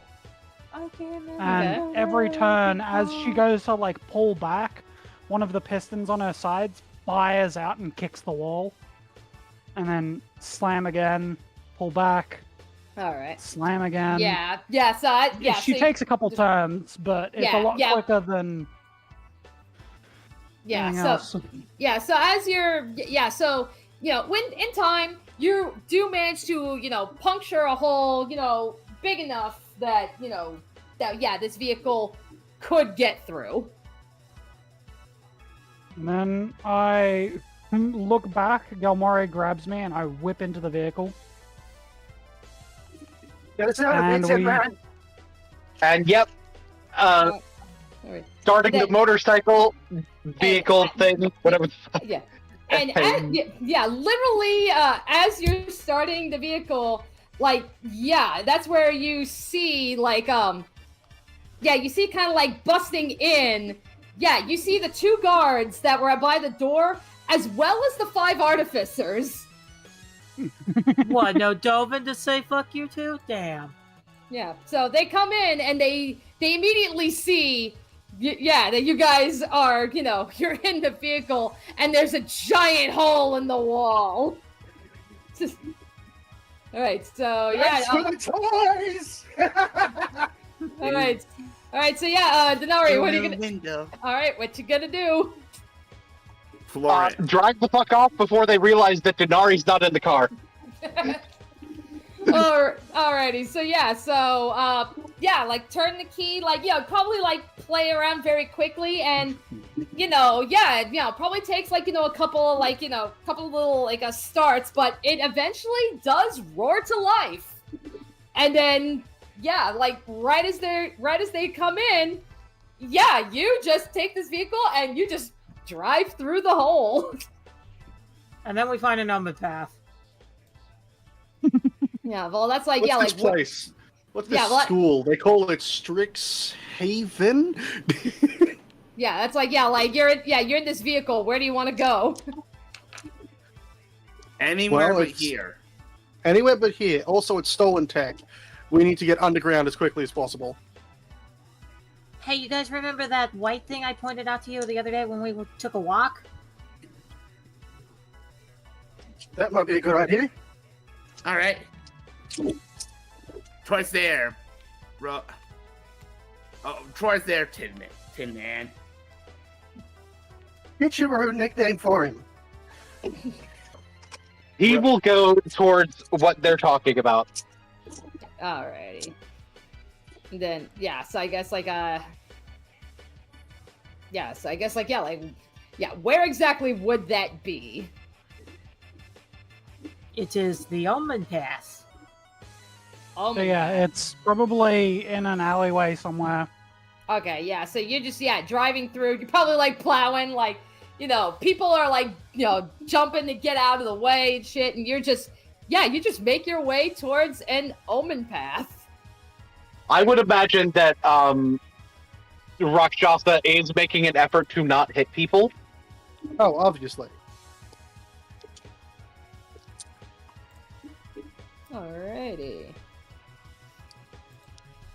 Alrighty, so then, let me get, hang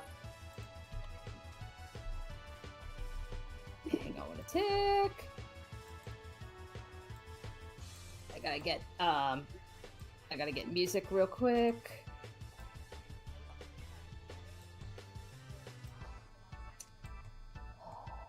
We really are ether drifted.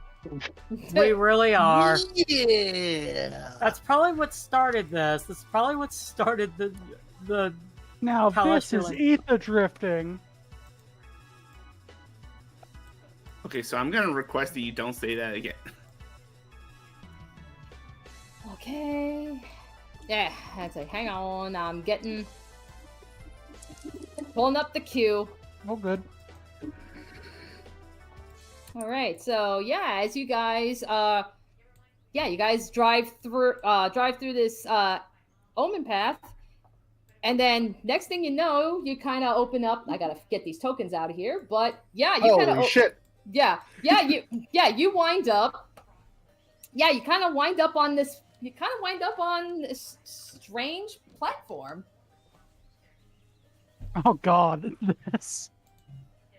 You'll need to be the one to drag me in, Yeah, I gotcha. and I would need to be in the suit. Yep, I gotcha. I'll get you in the suit. Wait. Where the fuck are we? What in the hells did you take us through? I don't think we're in Kaladesh anymore. Nope. It's We too much went- green. Okay, I'd Doesn't imagine burn like Kaladesh anymore, shortly after, and he realizes, and as they're realizing they're not in Kaladesh, he'll sort of twist his buckle the other way and end up no longer in the suit. All right, so back to Denari. All right. Well, would anyone here recognize this plane? This hasn't Not been a you. plane I've been to. Yeah. What do we see? Yeah, you just kind of see like you're on this strange platform. You can see there's lots of trees, and you can kind of see in the distance, you see like these large, large buildings, statues. One building in particular kind of looks like almost like a giant library. It's the Biblioplex. We're on Strixhaven. I could have told you that out of character, but it's like, what in the... What? Lucky, where did you take us? I didn't take us anywhere the Omen Path did. I thought this would lead back to Ixalan. The what? You know about... I told you about the Omen Pass. Oh, Okay, you yeah, mean this the is- thing that. Right. Oh. Well, Hmm. again, So you- well,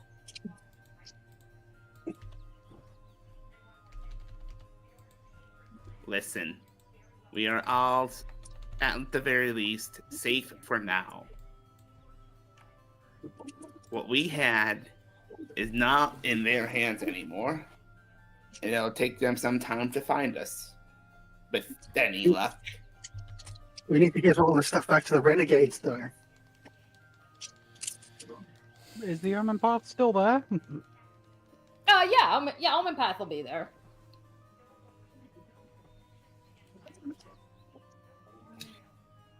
Are we going path hopping?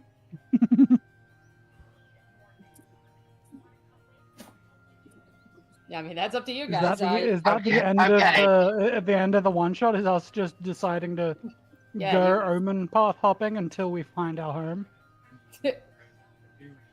I mean, The Omen Path. No, we definitely got to get back.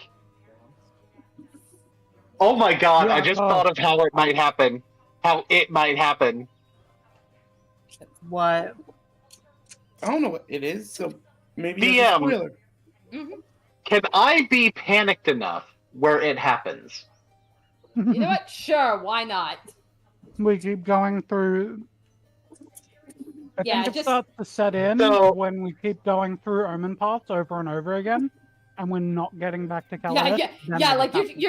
You're just going from world to world, and each one is just stranger than the last. Why is everything here made of cookies? What is this? Why is it just trees? Why is there only wood? What the hell are these furry What is little that? creatures and gods they're looking at us? Eventually, Old there's dude trying to offer me the fucking turtle. What the fuck is happening? So, I'd like to imagine that that eventually in these trips, eventually, there's just enough panic, and I'm going to steal a little bit from a different planeswalker. Just will of determination to find his way back. But not only does he disappear, so does the rest of the party. Oh snap! So his first planeswalk actually planeswalks multiple people. Oh shit! All right. So yeah, all right. And I take it you'll be getting back to Kaladesh. Yeah, his first planeswalk lands him back home. Alrighty. Except in a renegade hideout, most likely. Yeah.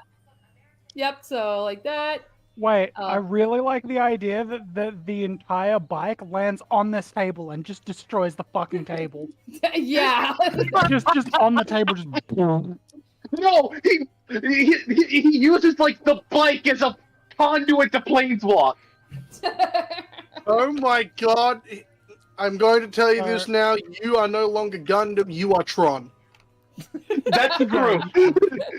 He is good. Well, to be fair, he's kind of both now. Yeah. I mean, it's like I know we were establishing rules. Like there should be a limit to how many times to planeswalk and how many people before you get fatigued. But you know, fuck it. He passes the fuck out. He passes the fuck out after doing it. Yeah, it's like. Yeah, but I also just like that. I just also like the idea, just like all of a sudden, just boom, car. I really like the idea that we like land there, and as everyone's like getting up, like Sal like reaches over and like puts a hand on puts a hand on their shoulder and goes, "Hey, you made it. We made it back." And they're just like they're just out. They're just down.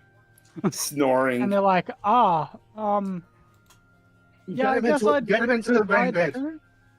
Yeah, Sal like carefully picks them up with their giant fucking arms and takes them over. Got us home, Tin Man. Oh, that felt Feel free to weird. throw them in the in the big bed. Yeah. Okay. Yeah. Yep. All right. We definitely need a new table. Yep, that's. Yeah, and the laptop on the end is going to crash as well. Yeah, that was an omen path. Next time, we're not going through one of them as an escape route because that took too long. How long has it been? like they're just like looking outside. It's like noon. How long are we gone? It's probably like noon of like the next day. Oh, we gotta turn on the TV then.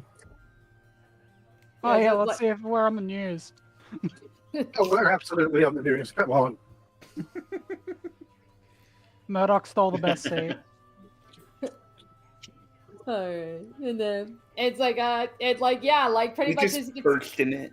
Yeah. So pretty much like the news, like it's everywhere. All talking about how a consulate workshop has been broken into, and they had gotten away with a prototype vehicle and numerous other items that have clearly been stolen, including all of that, and then lots of valuables have bin taken, and that they absolutely suspect that this is the work of the renegades. Another win for the little guys. And the worst part is one of the items that was stolen was the only working pen.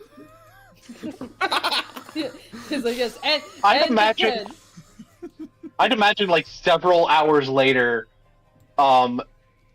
Cinco wakes up with like a massive fucking headache. Man, I can hear you groaning back there.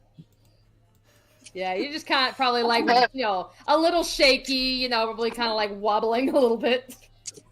You see the table destroyed. The table destroyed, the bike there. It's like, how the hell? The seat is slightly scorched. None of us noticed.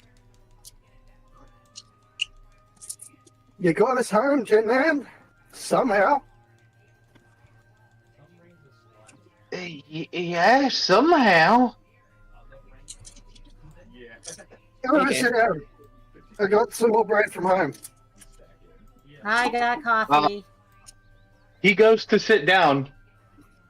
Yeah, so like, you want to sit by the table or like, where do you want to sit? By where the table was. Where? No, I'll probably sit on the couch because I probably would want to know if they identified me in the news. All right. Alrighty, but all right. But yeah, as far as okay, but as far as trying to identify who it was, it's like they say, like, according to eyewitness reports, the thieves, they were a bird, some kind of a cat-like creature, a dwarf, some type of blue person that is not Vidalcan, and what appeared to be a robot. Oh, good. I wasn't ID'd.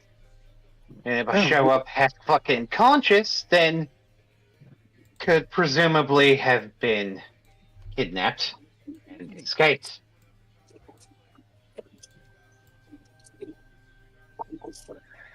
Another successful job. I'm gonna wait for the next one to come in now.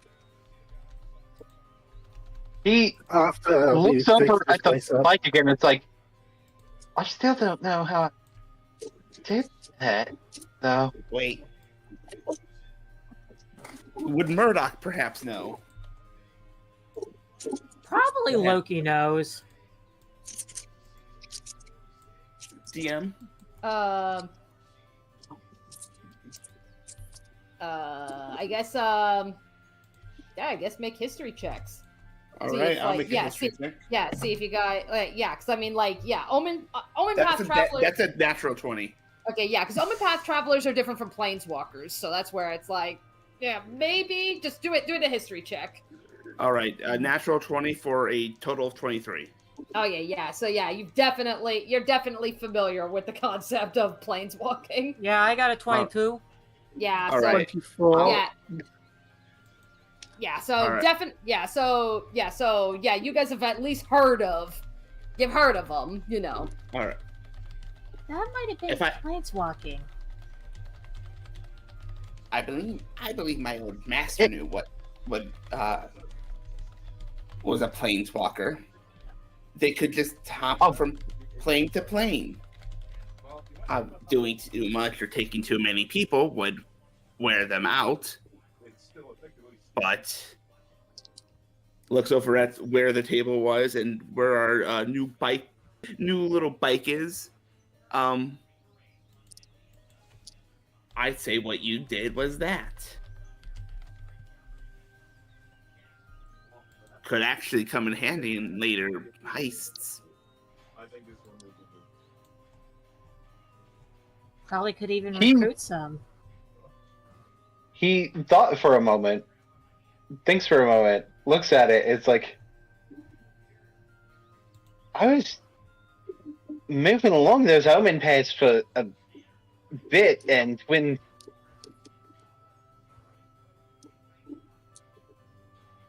at one point it just felt like I kind of did skip through him, for lack of a better way to think of it. Well, you know what they say.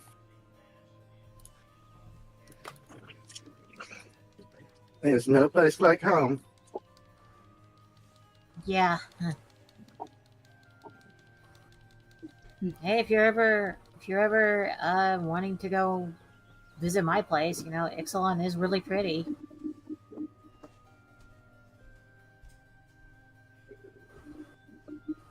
are some limitations for. There's some other limitations, if I'm not mistaken. You need to have been to the plane before, or know where exactly that plane is. And while you may know, I don't think Denari knows. No, I don't. But I suppose if on other heists we find some planar maps, that would probably be helpful.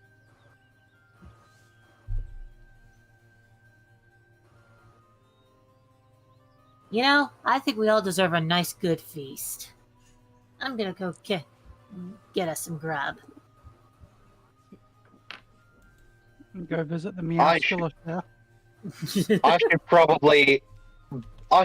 probably be running away from the hostage situation.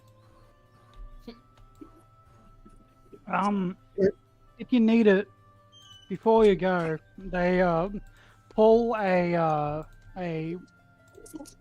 potion of healing from their pocket, offer it, and just go, look, I know you meant to look messed up, but like, you look really messed up. Take this if you need it. I will. Thanks. He'll just down the shit out of this. Alright. And Denari will walk out of the door to be rescued, in quotes. Alright, so he does that, and he goes. Alrighty, so as you guys are, kind of like wrapping it all up and everything, I mean, suffice it to say, I'd say that's a pretty successful heist. You were able to get 6 firearms, reports on experimental weaponry, a consulate-branded pen, a flask of alchemist's fire, a sabotaged battery, 6 units of processed aether, 1 vial of acid, notes about internal prosthetics, a data pad, the potion of healing that he just consumed, some medikits, a microscope, an experimental droid, and a broken car. He'll fix it. He'll fix it and be the really strong pay for play most of fucker. it. Yes, so suffice to that will end tonight's one shot. GG. Well, you know what? We didn't find fucking Hoopa. I thought his power being out would end the bit, for at least this time. See, imagine not getting a crit. This message has been sponsored by the fucking Hoopa Foundation. Alrighty, so thank you everybody for joining us tonight. Hope you had a lot of fun listening to all the shenanigans. I definitely had a lot of fun seeing all the goddamn crits flying. Like, holy Look, shit. when your target is blind, there's nothing they can do. Like, I get that I had advantage a lot of the time, but what the fuck happened? You with made those it first do. four? You made it do a balance on that dice. Like maybe there's like a fault in it. You're probably gonna need to do a few tests on the dice. Do the salt test. I'm gonna grab this fucking. I'm gonna roll this dice a couple times. Let's just see. 6, 17, 16, 8, 14, 20. Okay. I'm not trusting you. I don't trust you. You're a PC killer. No, see, here's what happened. No, do not use that against us. No, see, what I'm happened. gonna use it against you. Your dice. No! Your dice locked in for this one shot. Alright, so... When I realized that we were just getting lost over and over again, I'm like, oh no, that's how we fucking play clocks. very, very fun tonight.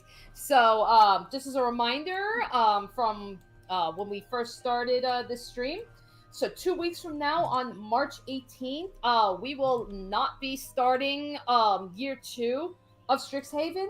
We're actually going to be doing something different. Letter is going to be taking the reins, and he's going to walk through how to create a character in Pathfinder.